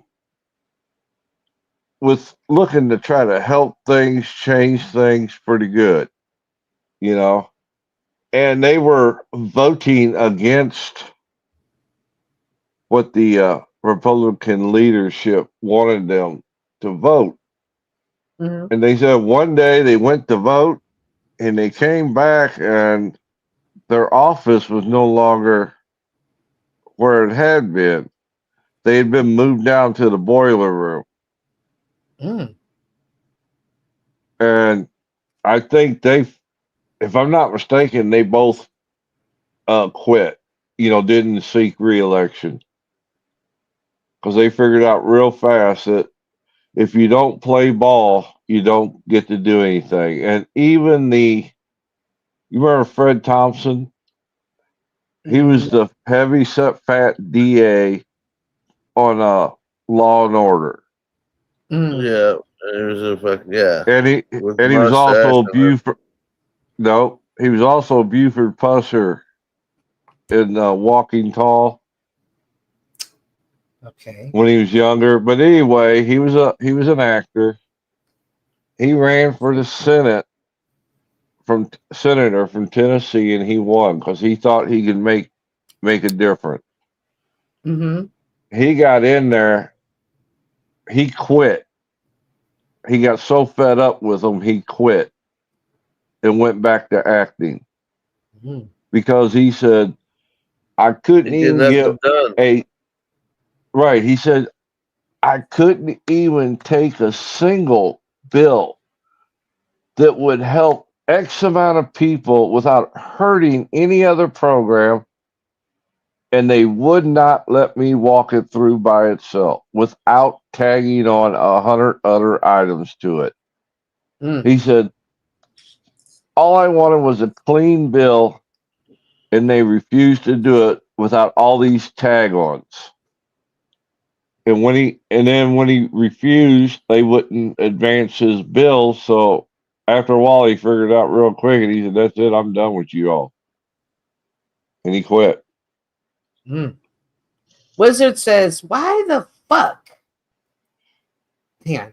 Do you Why the people not fuck? comprehend why I wear the short mustache? I know what the government is afraid of, bitch ass slaves. No, god damn. Wizard, come back up because it's kind of hard. Like, I have some questions about the I'm thing. not a slave. Are you a slave, Cynthia?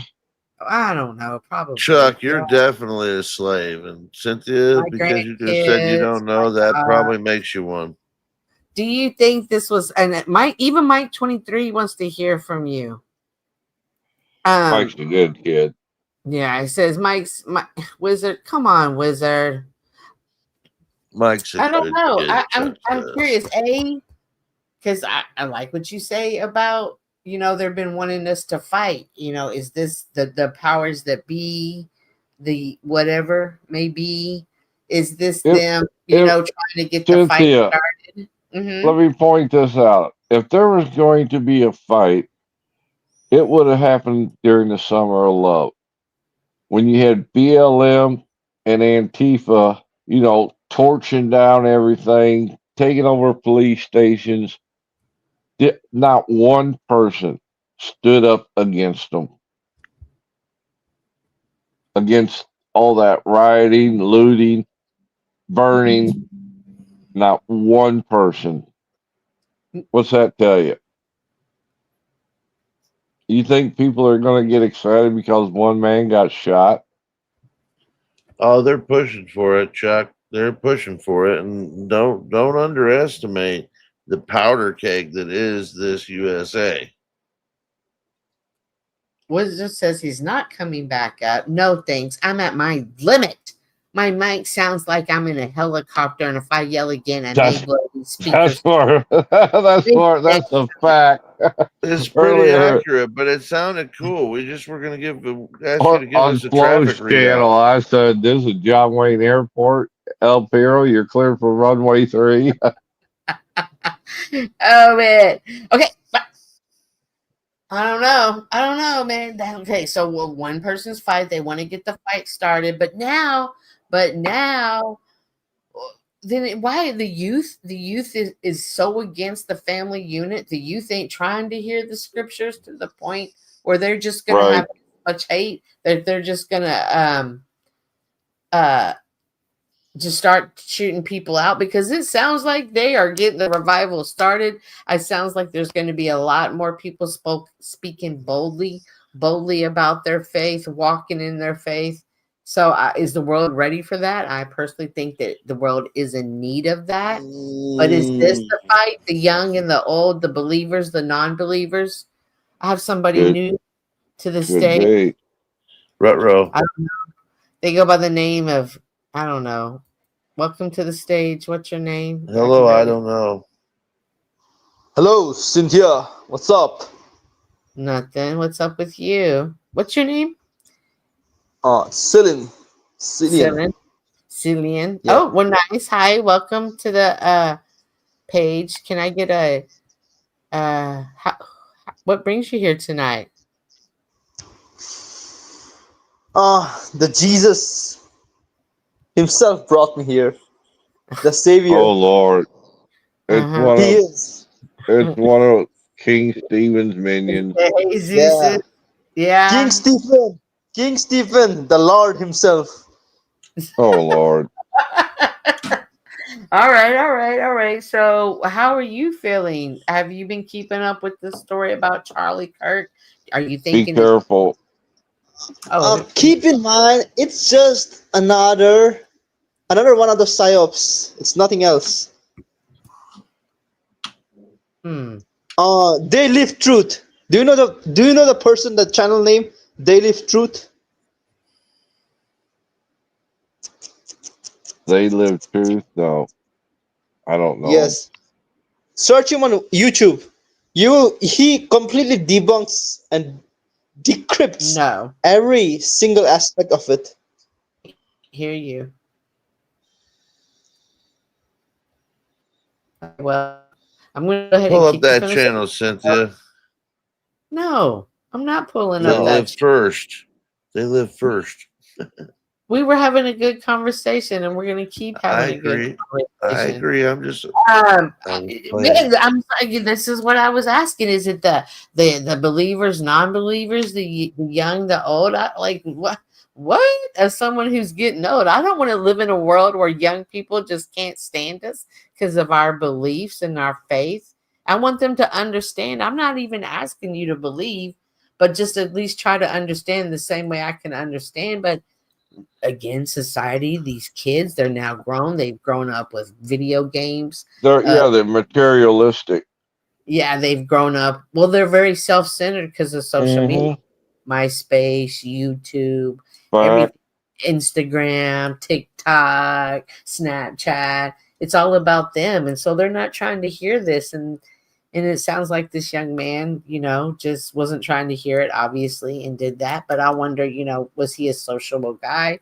Sounds like he had a family that he spent time with, that he engaged with. So is it something deeper than, oh, you just need to touch grass and be in touch with your family? Like, is there something we're not seeing, we're not recognizing in the youth? Especially us. That's a loaded damn question, Cynthia. Yeah, there's a whole lot packed in that statement. Yeah. What? Okay, I guess it was my little monologue. All right, then that was just my monologue. Well, not. It wasn't that you asked a lot. It's just that to answer your question requires, kind of a open-ended question. I mean, a open-ended, like who, what, where, why, when, and how comes to mind, because you're talking about the youth of the world, where, depending on which segment of the youth population around Chicago, New York, or out in the sticks or whatever, and then the indoctrination that they've suffered. So the kids at certain age ranges that are, like high schoolers right through the COVID era, or you get into the people that missed out on some of their grades, their junior high school and during that era. There's a lot of people, minds, who got fucked up here recently.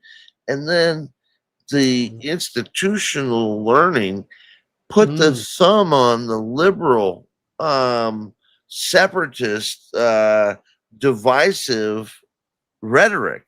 They just pumped it into them. And you started having transgender fucking birthday parties for children. It That's became true. bizarre. So now when we come back to reality, the rubber band snapping back, there's the other side's going, okay, well, fuck you. We should be able to do whatever we want. And yeah, to a point, free speech is free speech. It's not show your damn fake tits in public and pretend you're a woman, but since you're a man, you can do that. It's crazy. And that's what happens in the fringe society a lot. And I'm not saying that this is by design or anything, but people are kind of geared up towards pushing the limit. And the more you're pushing the limit, the more you're gonna, I guess the average white Anglo-Saxon or the average black, Baptist, go to church on Sunday families are going to fully object to that. They don't want it. They want You their want to families see to a have riot? Turn the internet off. you want to, kids don't give a fuck as much about, they care about their internet. They care about the social media, which is, I guess, But the without internet, without the their internet, they wouldn't phones, have social media. Yep. their phones, they just want their phones, man. If they got their phones, they can communicate. Used to be, you take away our car keys, Chuck, when we were growing up, mom and dad fuck us up, they take them car keys away. Today, kids don't care. They just call Uber. But you take away that phone, they will fight. It is full on fucking, Well, I kids. got into a bit of a back and forth with a woman earlier this morning About what? because she said in the state she lives in, they just passed a law that kids can't have cell phones in school. If they do, they got a special place for them to put them until until school's done. And she was throwing a fit because she wanted her kid to have the phone. And I said, I totally disagree. You give a kid a phone in school, they're going to be doing everything but schoolwork. Because I know kids. So I thought it was a good idea. But she was getting irate because they wanted to take their cell phones away. See, I'm double edged. Like I can see the Yeah, pros and cons to both. I'm with you. But if they need it for an emergency, there's a way to do it where only 911 will work. Right. You know what I mean? But call me old fashioned, I guess. Any Yeah, but old you phone have that to you be in pick touch up, with your family any because old of phone that you pick up, 911 will work. yeah. Because I can remember when I'm going to date myself, but I remember when calculators first came out and they would get confiscated at school. Because, it was considered cheating at first. Yep. I had a calculator watch. Ooh. Yeah. They confiscate that shit too. And I was cheating. I rest my case. I rest my case. Heck yeah. I don't know, guys. I guess it was just a monologue, and I'm thinking out loud because I'm trying to process this. Like, well, if anybody has seen the, go ahead. Go ahead. I was Even going when to he say, was having debate, let me finish. Even when he Yes, was sir. having debates with people who disagreed with him, he was very respectful. And again, he wasn't, no, see, this is why you're wrong, and this is why you're going to hell, and this is why you're a loser failure. He had open conversation. And so I just can't picture people being that much hate. yeah, for that, because he was a respectable man in his conversation. I will agree. Hmm. If anybody has seen the actual close-up video that was taken, Oh Lord! After watching that, Oh, that's anybody no. You anybody need to that thinks watch that that. was fake, Oh, my God, okay. I don't. That hurt me just to watch it, just to even yes, see yes. thumbnails is horrible. There's not I a possibility there could have been any Hollywood there. You're saying? I don't. You Oh, never know. You never know. But then again, somebody brought it up earlier in the chat. Forgive me if you're still here and I don't remember. But they're like, so everybody in Utah was was fake. an actor. Yeah, Yeah. it was an actor. And there's people that are always going to say they're the crisis No, actor. no. We've actually, society has gotten to that point. Yeah, nothing's What real. what you Nothing's talked real. what you talked about a while ago, Cynthia. It's what about me? I don't Mhm. care about anybody else. It's all about me. So if I don't like you, what's to stop me from getting rid of what I don't like? I think Right. the guy is. Go ahead. Go ahead. Sorry, I think the guy is dead, but I don't think that it's as clear cut as that guy running across the roof and they caught him. I think there's something underlying this that's a little more than this kid was pissed off at him. Like, Just was don't he? think that Oh was yeah, it. and wasn't he like super smart, like a Mensa type smart person? Don't know that yet. That's usually the ones you that Yeah, take he Kaczynski. actually. I want to say he got a scholarship, a 32,000 scholarship, but only went for one semester. And I think like out of you could get a 55 on whatever this ranking thing was, and he was like 52 or 3. So he was highly intelligent. So, but you're right, Chuck. Those are the ones. And And if you listen on YouTube, there's quite a few people that praise Ted Kaczynski. You know who that is, right? The Unabomber. oh yes, But they praise oh the yeah, that's what I was man. gonna say. That's what I was going to talk about. What, go ahead. Why are you Well, friends with you these speaking people, about Chuck? that praising, but that's the desensitization. Desensitization. Again, Desensitization. right? Desensitization. Because stop it.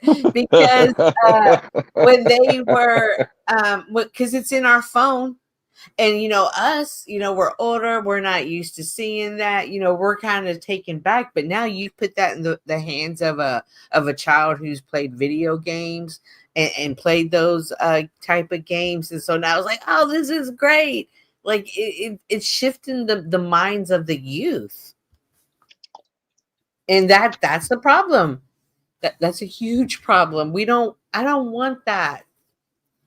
And then the highly intelligent people, they're always like, prove it. Scientifically, it can't be proven. That doesn't make sense. And this is not the right equation. This is the right equation. And they're going to silence people who speak boldly on their faith. That's insane. And to them, it's not even hate. Okay, I'm done. That's my monologue. Chuck, it's your turn. What was that word? Desensitization. Desensitization. Desensitization. We're desensitized. Yeah, that word.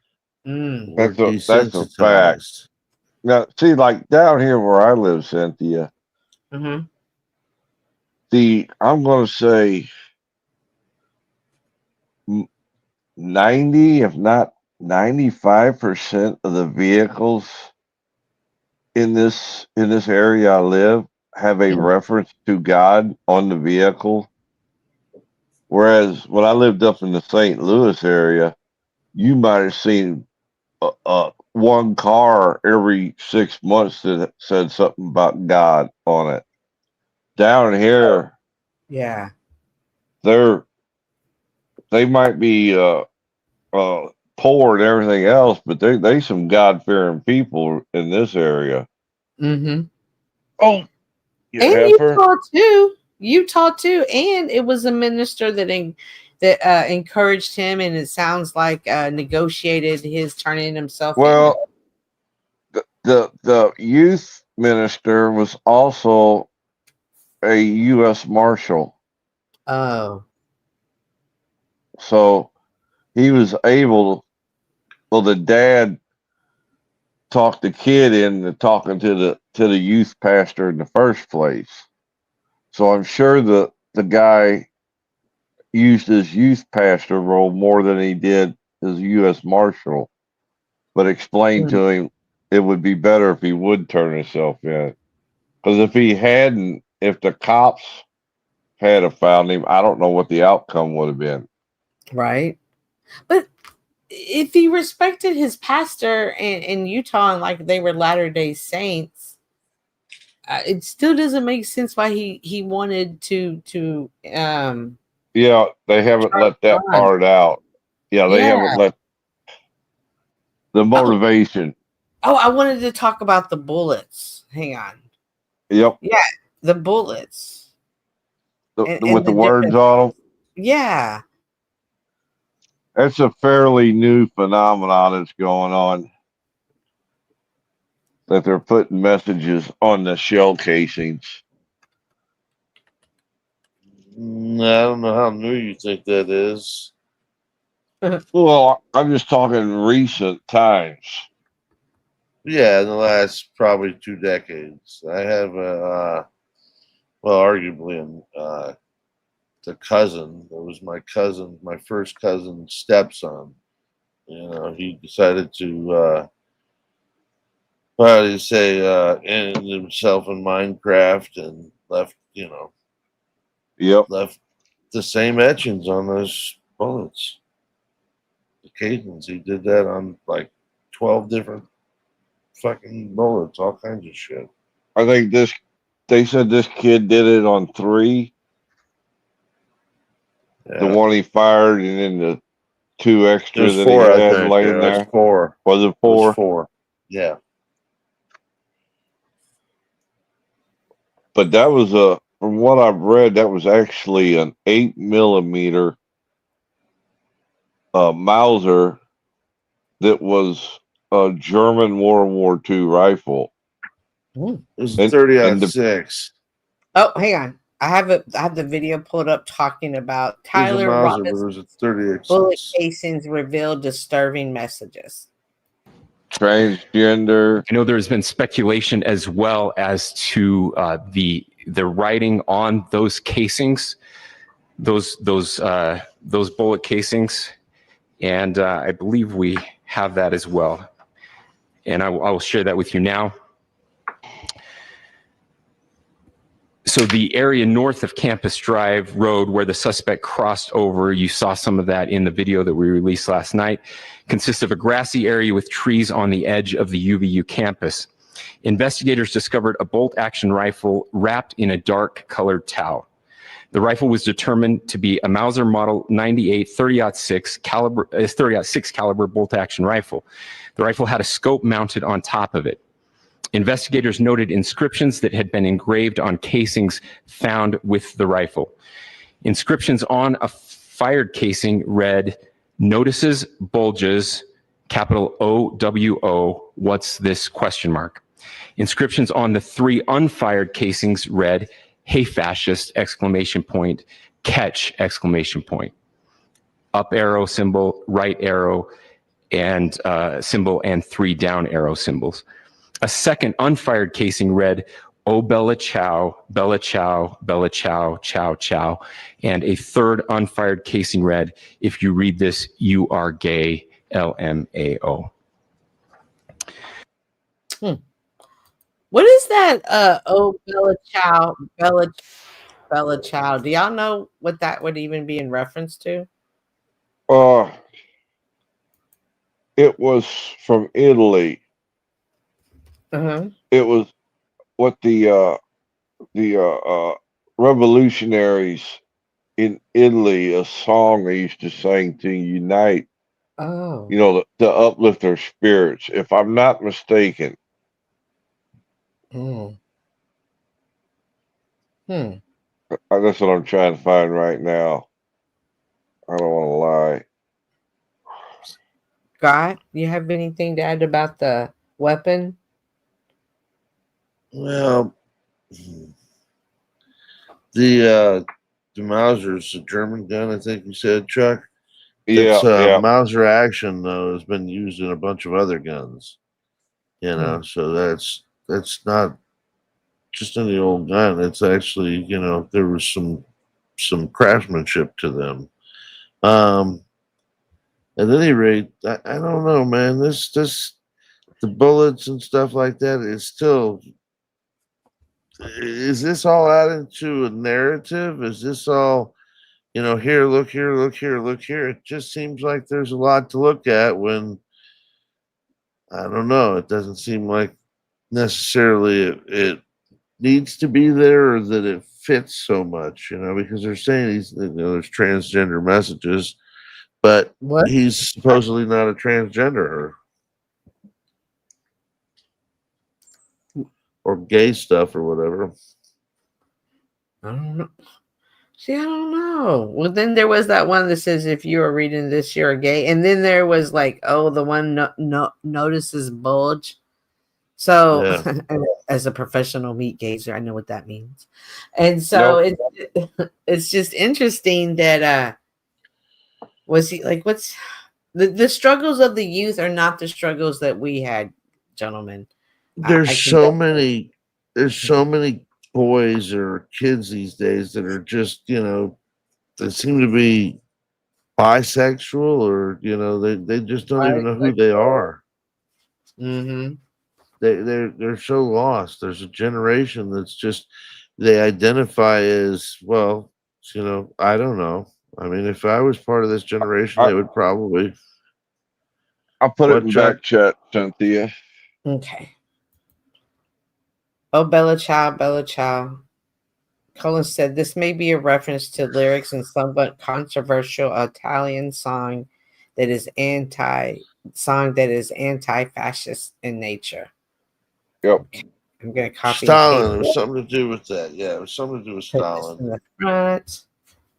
What Chuck said. Well, what was his name? Bertolini. Mussolini. Mussolini. Was a fascist. I'm tired. It's getting late. My words mixed up. I am too. I need to cash it in, I think. Me too. I was keeping about 2 hours. This is just a little bit over. I do appreciate you coming up. What did y'all think about? Is it the same guy that was at the with Charlie, or do you think and the one with President Trump are the same, or no? What do y'all think? What's that? Those two, the security guard, the Secret Service, and the his security, private security team. Is that the same guy in the pictures? Oh, I doubt that. Looks close. That video that Scott showed, I was like, I don't know. What is this? Until they proved to me. You still got the video? Who put that back there? It was you, right? You did it. Yeah, play it, Chuck. Play it for us. I can't. I'm on my phone and I can't see it. Hold on. Oh, you see it if I play I it? forgot about the poll. Oh my gosh. Yes, I can see it. Well, if she shares screen with you. What a bad poll person I am. It was 71% said no, that was not real. What? Yeah, oh my God. There's your problem of disassociation delusionment. In No. the We were talking about the wife's. Her first response. Yeah, I know. I think you had the video earlier, Scott, because of I'm pulling it up. Hold on. I don't have Facebook. Me either. I detest. So with the picture and we're referring to this guy right back here behind President Trump. This is the one that we're referring the one with the sunglasses on, right? No.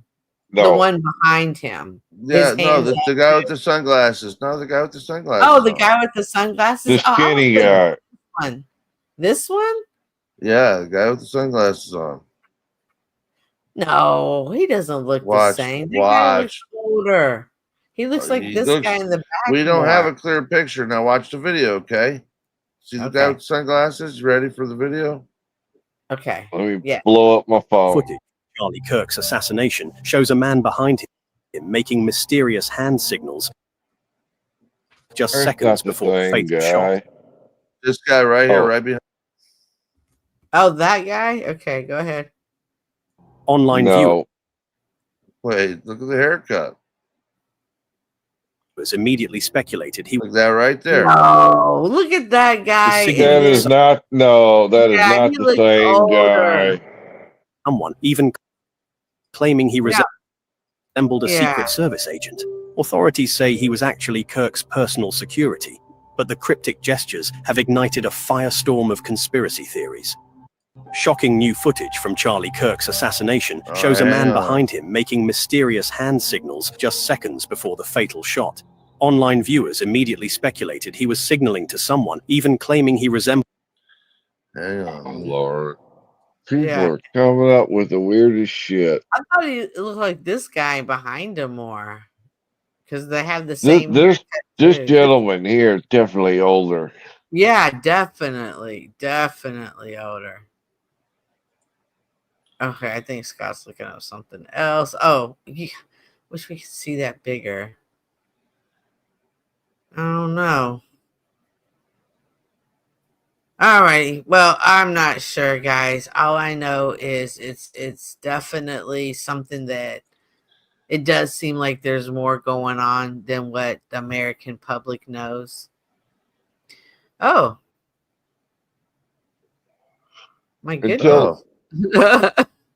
Until more evidence comes out, it's going to be really hard to say Oh, look. one way or the Someone other. says, you people are lame. Well, thank you. You do zero research. We came up here. I live in Arizona and watched him arrive. A bunch of morons over here. He was a father and a husband. They have the shooter. Well, I don't think We we're know being this. disrespectful into That's- who he is. Yeah, I agree with Yeah, that. come up statement. here and fight us on this one because we know better. Yeah, we're just saying that. Like, why would somebody want to do that? Why? What was the intention? The motivation was this? Well, Obviously, until malicious, but until where they was give the- us the details of what his motivation was. right. So But we're having there's a people conversation. claiming that Israelis. They're claiming it was ISIS that was behind it. They're claiming that it was somebody thinking that he was going to run for president and they wanted to take him out. There's all kinds of hysterical stories. The It moon could be as monkeys simple from as there. it is simple. The guy shot him. Yeah, right. It could be as simple as that, lone shooter, he and was he did it because he felt like it. But it's also potentially a little more. It could be an Antifa influence, but it could be some sort of indoctrination or some sort of a handler that's taken this kid under the wings for years and led him Oh. down this dark path. Who knows? Oh, this is not MK Ultra. No, I'm not saying that, but you know what? An impressionable kid, there's. And you could wonder be- what's wrong with America. God bless everybody. Yeah. Next thing you know, they'll be telling me Santa Claus ain't real. Santa Claus is real, man. Don't you I know. fuck with Santa Claus. Yeah, you better keep your mouth shut. I know he's real. We'll get you canceled. You start that shit. It's too late for boomers. They believe everything we see. Well, first of all, I'm not a boomer. I'm Gen X. So Me too. Believe it or not, I am Gen X. So yeah, we're Gen X. So haha, take that, homie. I'm Gen It's something Tortures. it just doesn't make sense. Like why he No, wanted to yeah, do it. that's what doesn't make sense. The why. And who what I want kind of guy I want was to know where he got that rifle, because if that Hey. is indeed a World War II style, that sucker's worth a lot of money. Oh, they're saying when people said his wife was faking it. Oh, Oh, on the bull. God. Oh yeah, no. Dang it. I lost my train of thought. Shoot. You know what I'm going to say about the wife? What? She's hot. She 2 days Oh after wow. the Wow. fucking death Too of her soon, husband bud. in the most tragic way, Right. she sounded like she had an agenda, start to finish. Well, she could still be in shock too. Yeah, I've But never that been in this situation, so I don't know the proper way to respond or not respond. I'll give you that, but she didn't have any hysterics. She didn't have any real waterworks. She had a matter of fact agenda. Do you remember when JFK was killed? How I Jackie know. held herself? Yeah, I was thinking about that as well. Yes, ma'am. That's a So, little different, but not, I mean, she did and as she did better than that, I because I think. keep saying he wasn't a politician, but I only can imagine that she had been media trained throughout this whole ordeal. So she definitely was Well, relying on she was what, a former Miss Arizona or Miss America or something? I'm not sure. Mike, can I get a mic check, please? Hey, what's up? How you doing? What up, homie? Mike, how you doing, my man? I'm doing great. How about you? Good. How's everybody? Doing If well. I was any Doing better, well. I'd have a twin, but I am tired. Oh, you sound Poor tired. Scott. Poor Scott. I do have What's up, the Mike? What are potential. your thoughts, views, and opinions on this situation? Yeah, that's why I came up. I'm not doubting that he died, but I do know that these like especially with that rifle, is expensive, and the cartridges are expensive. Everything basically was planned perfectly. The guy was able to get away with it. There's so many scenarios of it, including that old man saying, "It was me. Please kill me. Please kill me. Shoot me, shoot me." Or shoot me," something like that. Everything was just basically planned, and also that old man was a distraction. In To situations let the like kid get away, is that what you're saying? Yeah, it was orchestrated. it was orchestrated. I'm not going. Obviously, I don't. I try to be as objective as possible, not subjective. But I do know that it was planned. And when it comes to these situations, Where's your proof? that's the thing. It's so. Here's the thing. Who shot Charlie? He's extremely trained. No, How he many yards isn't. that was like that? That's not that's military. He was taking a downhill shot. He was going for center of mass, and he failed. I think he failed to take into consideration what happened when you're shooting downhill. The bullet tends to travel upwards, and I then, think that's what. wind affects depending Yeah. on how many yards. Well, it was only a 200-yard shot. Yeah, 200 yard. I mean, It wasn't even 200 yards. It was about 120, $130. No, it was 200 yards. 200 yards, as they say. But well, Chuck, you've been in the military. I haven't. Well, if you give me a rifle, I'm gonna definitely miss. It doesn't. You know what I mean? You have to be extremely trained. This person was trained. Well, yeah, we was doing 200-meter targets and 400-meter targets with an open sight, but he had a scope on his. But even with a scope, that doesn't mean that you're going to be very accurate, because that's the thing. It has to do with wind, elevation, and elevation. Yeah, he was taking it. That's the thing I hated when I was qualifying with my rifle. The ones that got further away were a piece of cake. It was the up close ones that always gave me a fit, because you aim one spot and it would drift on you because you're shooting down as opposed to basically, straight across. With the farther targets, it's more of a level line. The up close ones, you're pointing the rifle down, and the bullet ain't exactly going where you're pointing. Exactly. It's hard to explain unless you've gone out and shot. Like the last time I used a Beretta I forgot the other shit. The John Oh, the shit. John Wick, the John Wick, because I was. But anyway, this was in Texas. It was in Austin. Okay. Obviously, and unfortunately, New York City, they might have a shooting range, but it just makes it very difficult to. Yeah, in New York, it's damn near impossible. Yeah, exactly. In Texas, that's like buying a candy. Just go to Yep. the fucking place. That's how it fill out is the here. paperwork. Oh yeah. It and took me 7 minutes to purchase my handgun. look at that.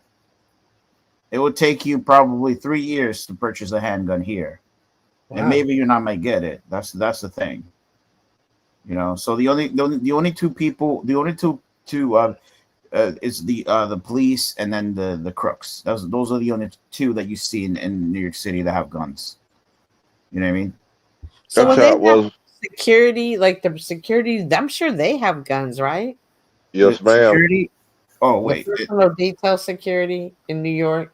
Well, the security, they have to also go to training. I mean, obviously that goes with the territory, but yeah, but it's much easier for them. Yeah, if you have a security, they have a license for security. To be a security, they could apply for to have. Well, there's a bunch of security details in New York because of the UN. No, I had no idea. This is going to yeah, increase. private contractors. Yeah. You want to What know was what that, you're going to Scott? see?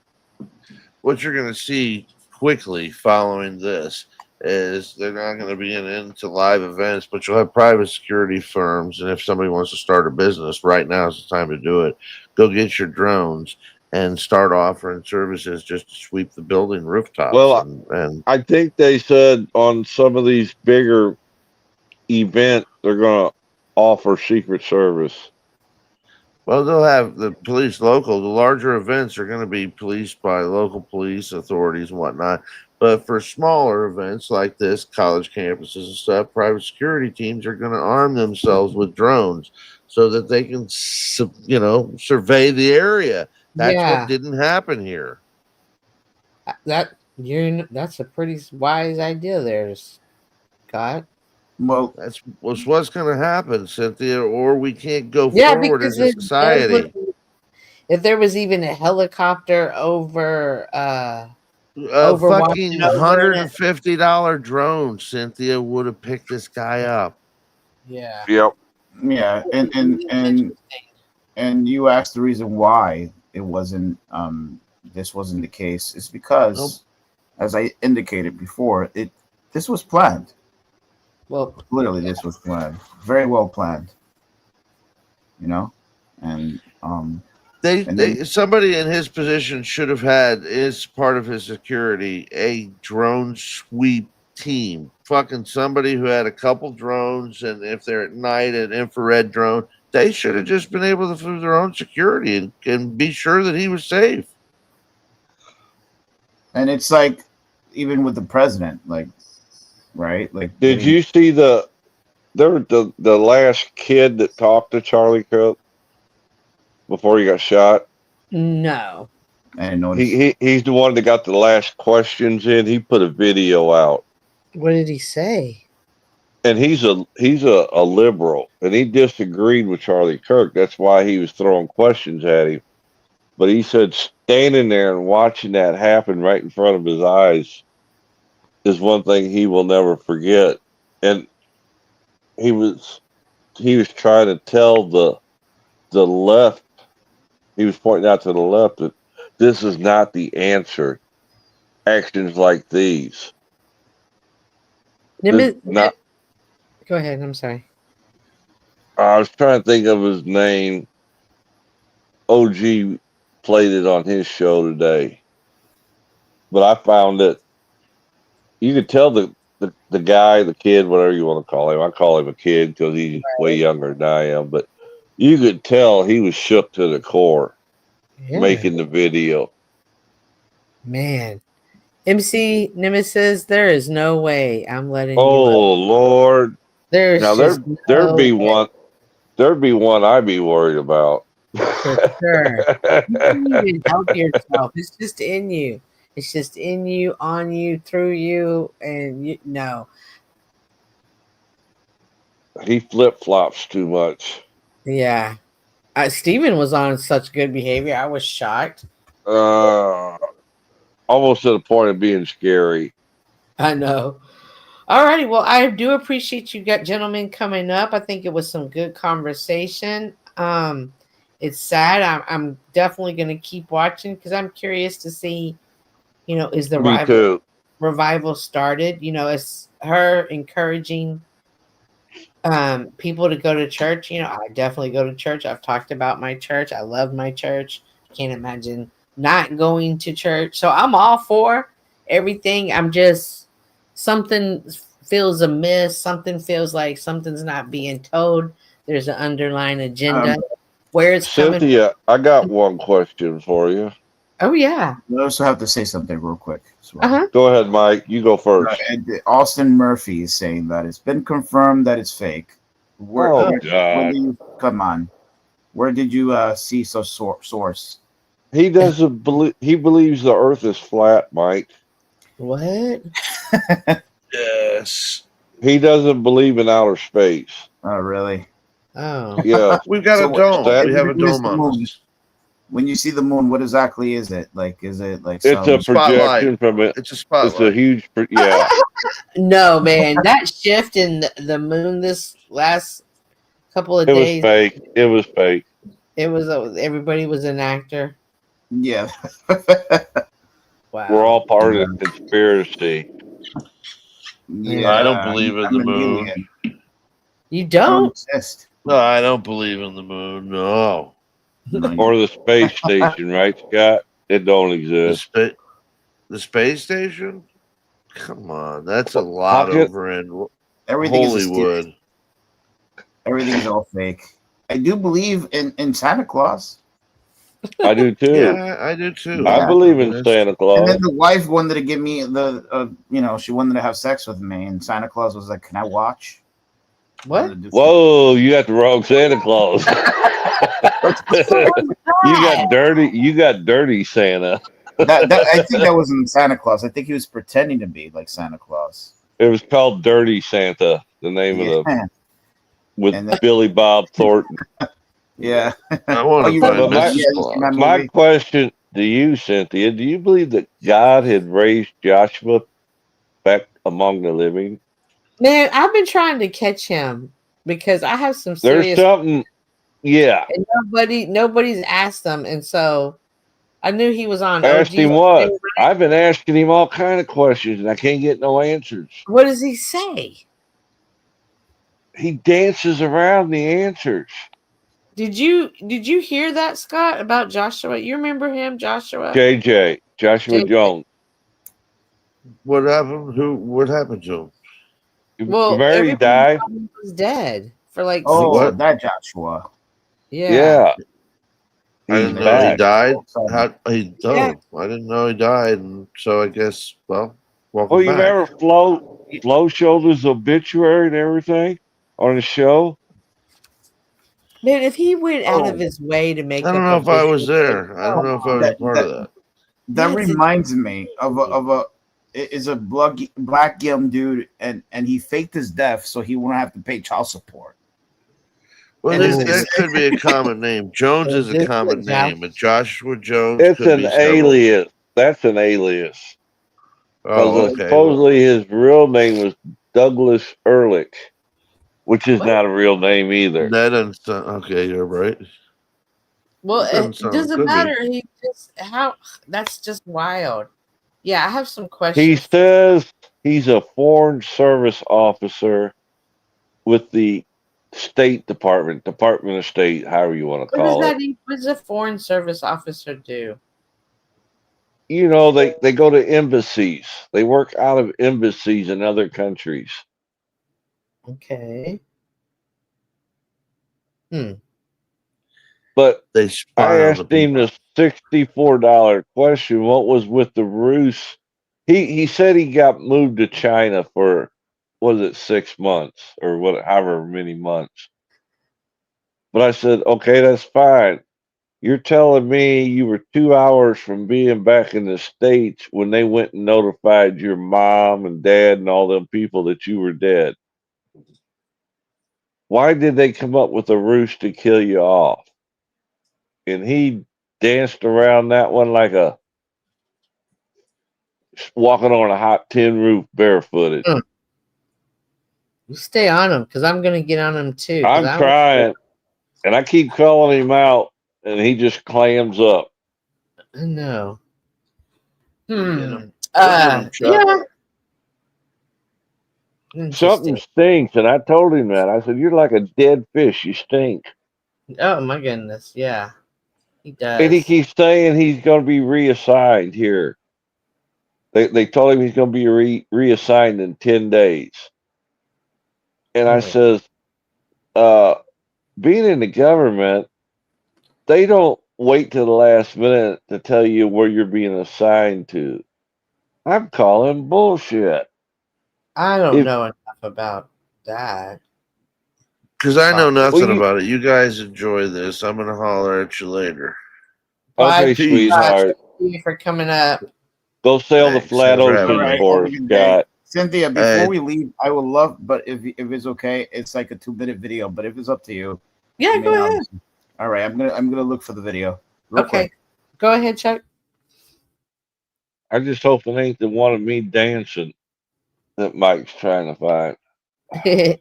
Yeah, and the one without you, you have no shirt. Like no Ah, t-shirt. as long as it ain't the one where I was at the tavern.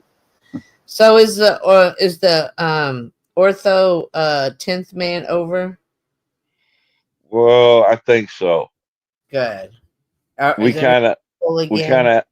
kind of had a face off on flows this afternoon. Oh yeah, I heard early. Flo going off, but is he cool again with everybody? Well, I think he's backing off. Oh. Everybody else isn't cool with him. The people are that on the other side that got put on the other side of the street are not cool with Yeah. him. Is he cool with 'Cause Flo though? I don't know Oh. because he flat out was calling Flo a liar for a minute there, and that's what set Flo off. Oh no. You know how Flo can get. Yeah, hangry. Flo gets Yes. hangry. But he had just eaten, so it wasn't from lack of food. It was Yeah. the fact that he was trying to dox somebody inadvertently or pretend dox or something, as he said. But You gotta pick it and choose your battles on here. yes, ma'am. That's a fact. And that seems like he picked the wrong battle. They will cut you deep. Oh my God. Landry got to pick and choose his battles too. He's not doing so well. Landry shaving my head. Right now, that's the title of his stream. Right now, he has a stream. Yeah, up? I think. I don't know. Yeah. Oh wow, he's gonna shave his head.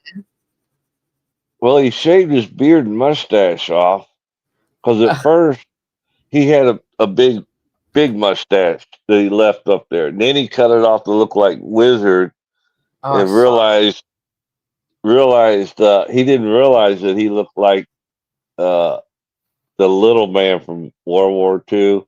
Yeah, he looked just like him. He thought he was Oh yeah, he copying. Yeah, he didn't realize what that meant until somebody pointed it out to him. So he shaved it all off.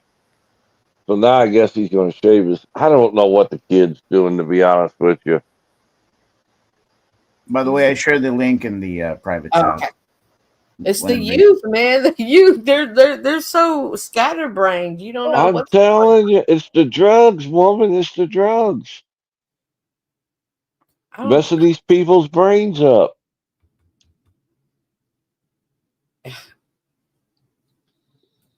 It's like the hippie movement back. Yeah, it's like the hippie movement back in the late 60s, early 70s. All over again. Okay, hang on. Is this homemade video, Mike? No. No, not really. better make sure you got the right one. And it better not be Matei's video.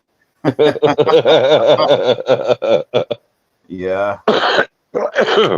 I can't believe Flo asked for it last night. 10th man sent it to him. What video did he ask for? Do you know who Matei is? Marte? No. Sometimes He's he a- comes up to in the Raging Tomato. He actually Yeah. he's a trainer for Andrew Wilson. Oh. And they found videos of him doing porn. Oh, I saw that. Okay. Yeah. And he got fired from the DEA, a week or 2 weeks ago? Is Oh, he? really? I had no idea. Because, about that. because of his YouTube stuff? Yeah. Yeah, people need to come. That's yeah. Whoa, is that you, Mike? Yeah, that's really me. No. So he got what? Was he an attorney? No. He was a DEA agent, drug enforcement agent. I thought I heard DA. Yeah. DEA. Sorry, I'm tired. My words are coming out wrong. I'm sure it was me too, though. Oh wow. I had no idea about that. I guess It's not. I guess What? that's what it is. If you do porn, it hunts you for the rest of your life. Well, no, I One think it little- was from his current YouTube stuff, right? Yep. The current is what got him. Well, what is he doing currently that would get him? He's an orthobro.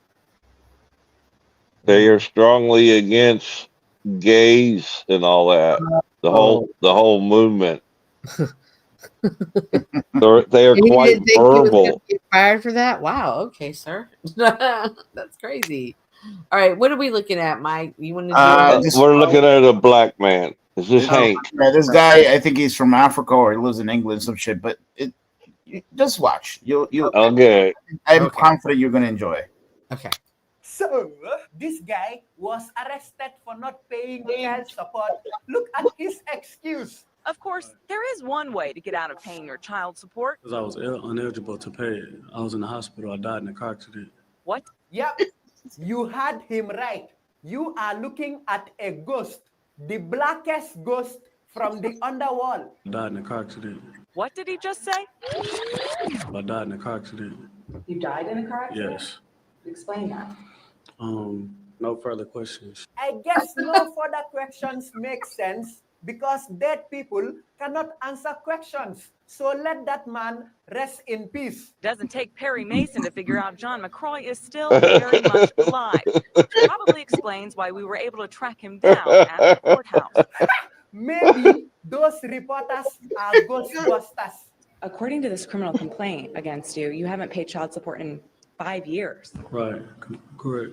And when we asked where he got all this money, he said he made it selling mixtapes. You were flashing wads of cash on your Facebook page. Selling mixtape, did he also perform at his own funeral? Flashing wads of cash on your Facebook page and not paying for your kid. What do you have to say about that? No questions. No further questions. Talk to my lawyer. If I was his lawyer, I would tell him the individual that paid me for my services is dead. So who the fuck are you? And why are you wearing my dead client's face? But this guy is so clueless that I bet when people started calling him a deadbeat dad, then he thought, wait, I am dead. Dead people don't have any financial obligations, so I guess I don't have to pay any bills. But I feel sorry for the child. Your father would rather be dead than take care of you. Damn, that is tragic. What a complete jackass. Wow. He would rather be dead than paid.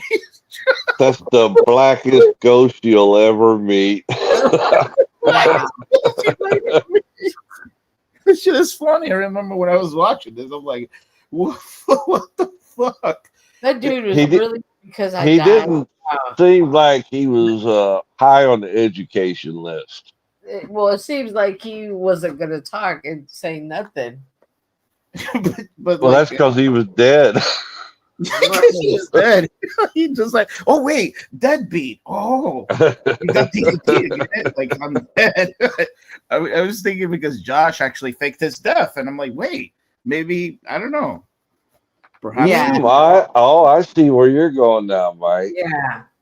Interesting.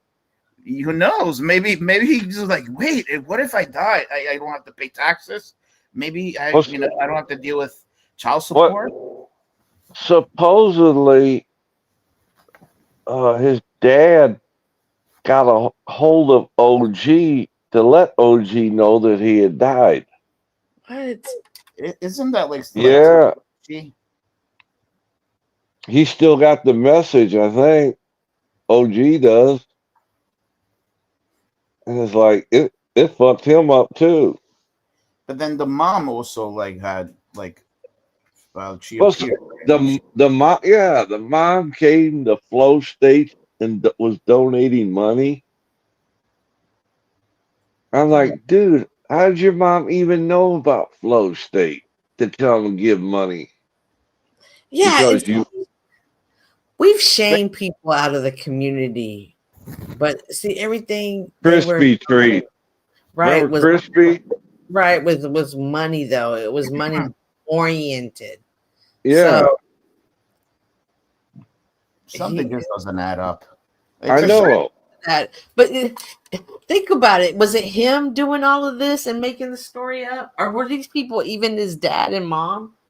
Exactly. That's what OG's trying to figure out.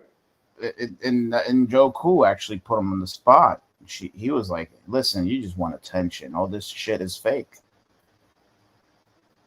That's what Joe Cool says. I don't know. I kind of agree with Joe Cool. Something just doesn't add up. And then if you were to basically work for the government, and especially you had to fake your own death, you wouldn't be on YouTube putting yourself out there. And there's a lot. It did seem like it was for attention. But Yeah. oh well, he'll be all right. No, he's not going to be all right. I'm going to shame him. He's not gonna be all right, but he's okay.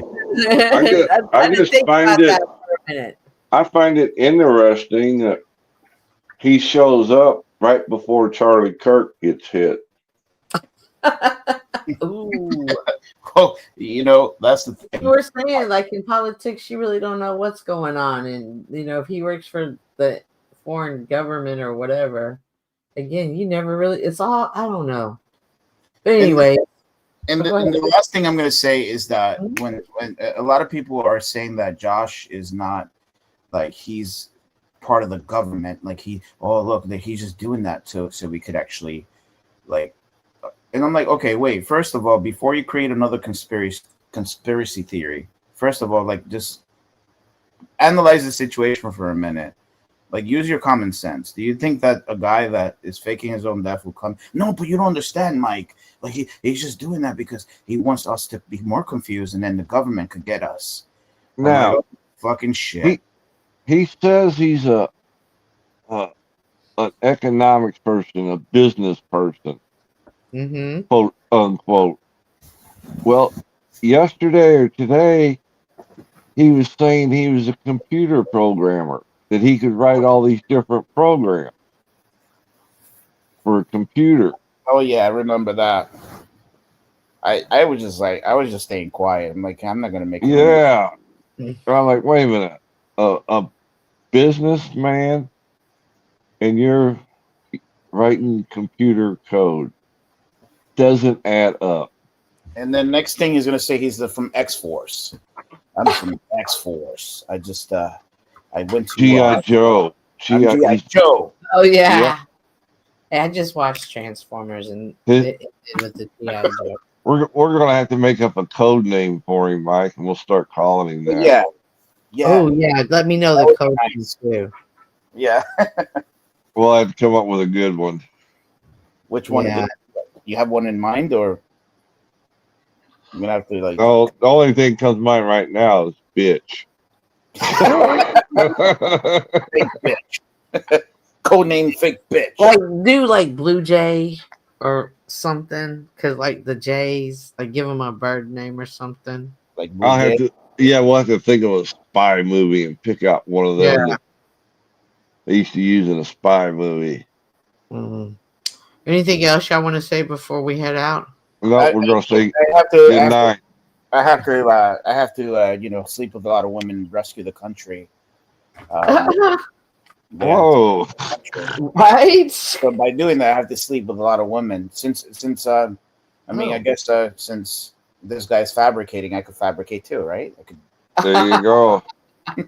Right. I mean, Well, the Dos Equis guy is you. You are the most interesting guy in the world, both of y'all.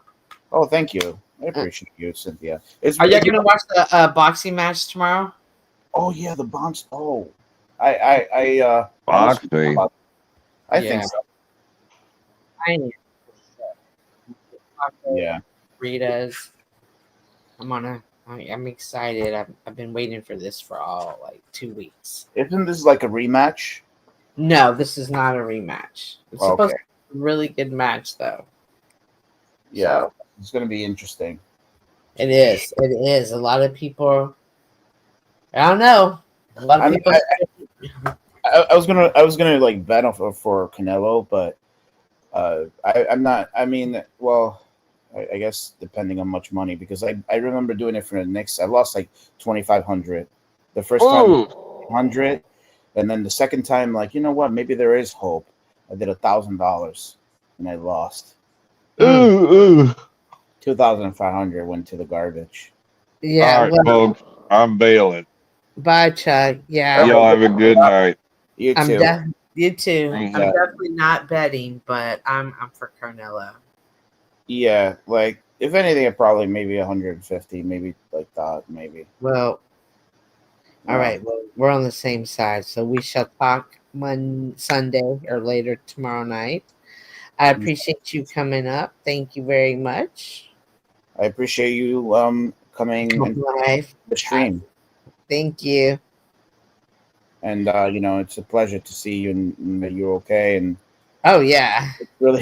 it's really great. Changed my whole diet, and they gave me a list of food I can't eat, and like I can only drink like 8 ounces of coffee randomly. That's why I love coffee too. It's sad. It breaks my heart. I feel like I'm breaking up with Misty. Yeah, I know the feeling. But I don't drink coffee. It's just like champagne. I'm cutting down on champagne. Good. I mean, I'm really like trying to make sure that I had a horrible hangover, and it was really bad. I'm like, okay, like this horrible withdrawal. And then I'm like, okay, all right, nope, I'm not. I was like, okay, nope, time to fucking cut it down. Like, I overdid it. Sometimes I overdo it sometimes. So. When I was in the hospital, though, I had this headache like for like 3 days, and they said that it was a caffeine headache because I was coming off of coffee. I thought, what? But I believe it now.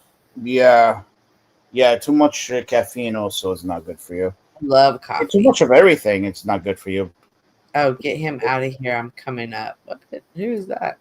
Oh, who's that? Martello, have you ever been on here? Mont, I see you around all the time, though.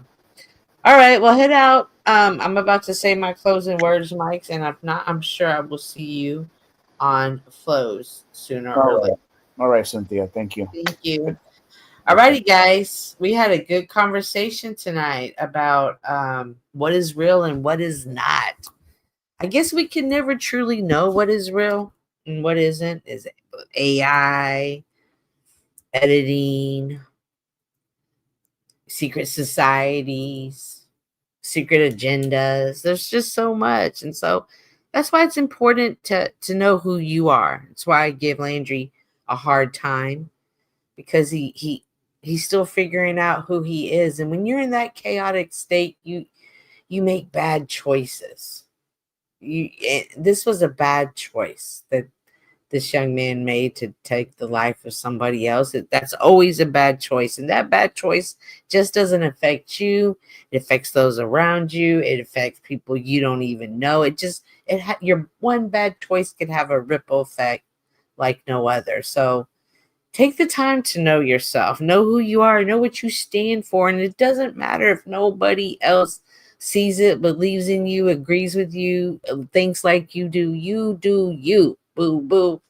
That's what I always used to tell my friends. Do you, boo boo? Be confident in who you are. you will appreciate yourself for that. Your future you will thank you for that. I don't know. And like I said, as his wife said, evil doers, Erica said, evil doers have no idea what they have done. They have lit a fire. And I think we can all feel that change coming. So please, be alert, be aware, but do step off this internet and spend time with your family. Spend time outside, spend time in the scripture, spend time with your dog, spend time with your cat. Just make sure you spend time on you. And well, I gotta add some more clips because I feel like I always use the same couple of clips, but this one is, I think, good for tonight. Couple reasons I wanted to come to you tonight. You all are the age of being my children. And I want to talk to you as a parent maybe has never talked to you before. You're only here once. God has bestowed you with life. He could have made you a rose that lasted 7 days or a butterfly that only lasted 3 weeks. But he chose to give you the highest form of life, that of being a human being. And with that, he gave you goals and dreams. And I'm here to tell you, and I don't really know you, but there's no one in here who can achieve health and who cannot achieve success.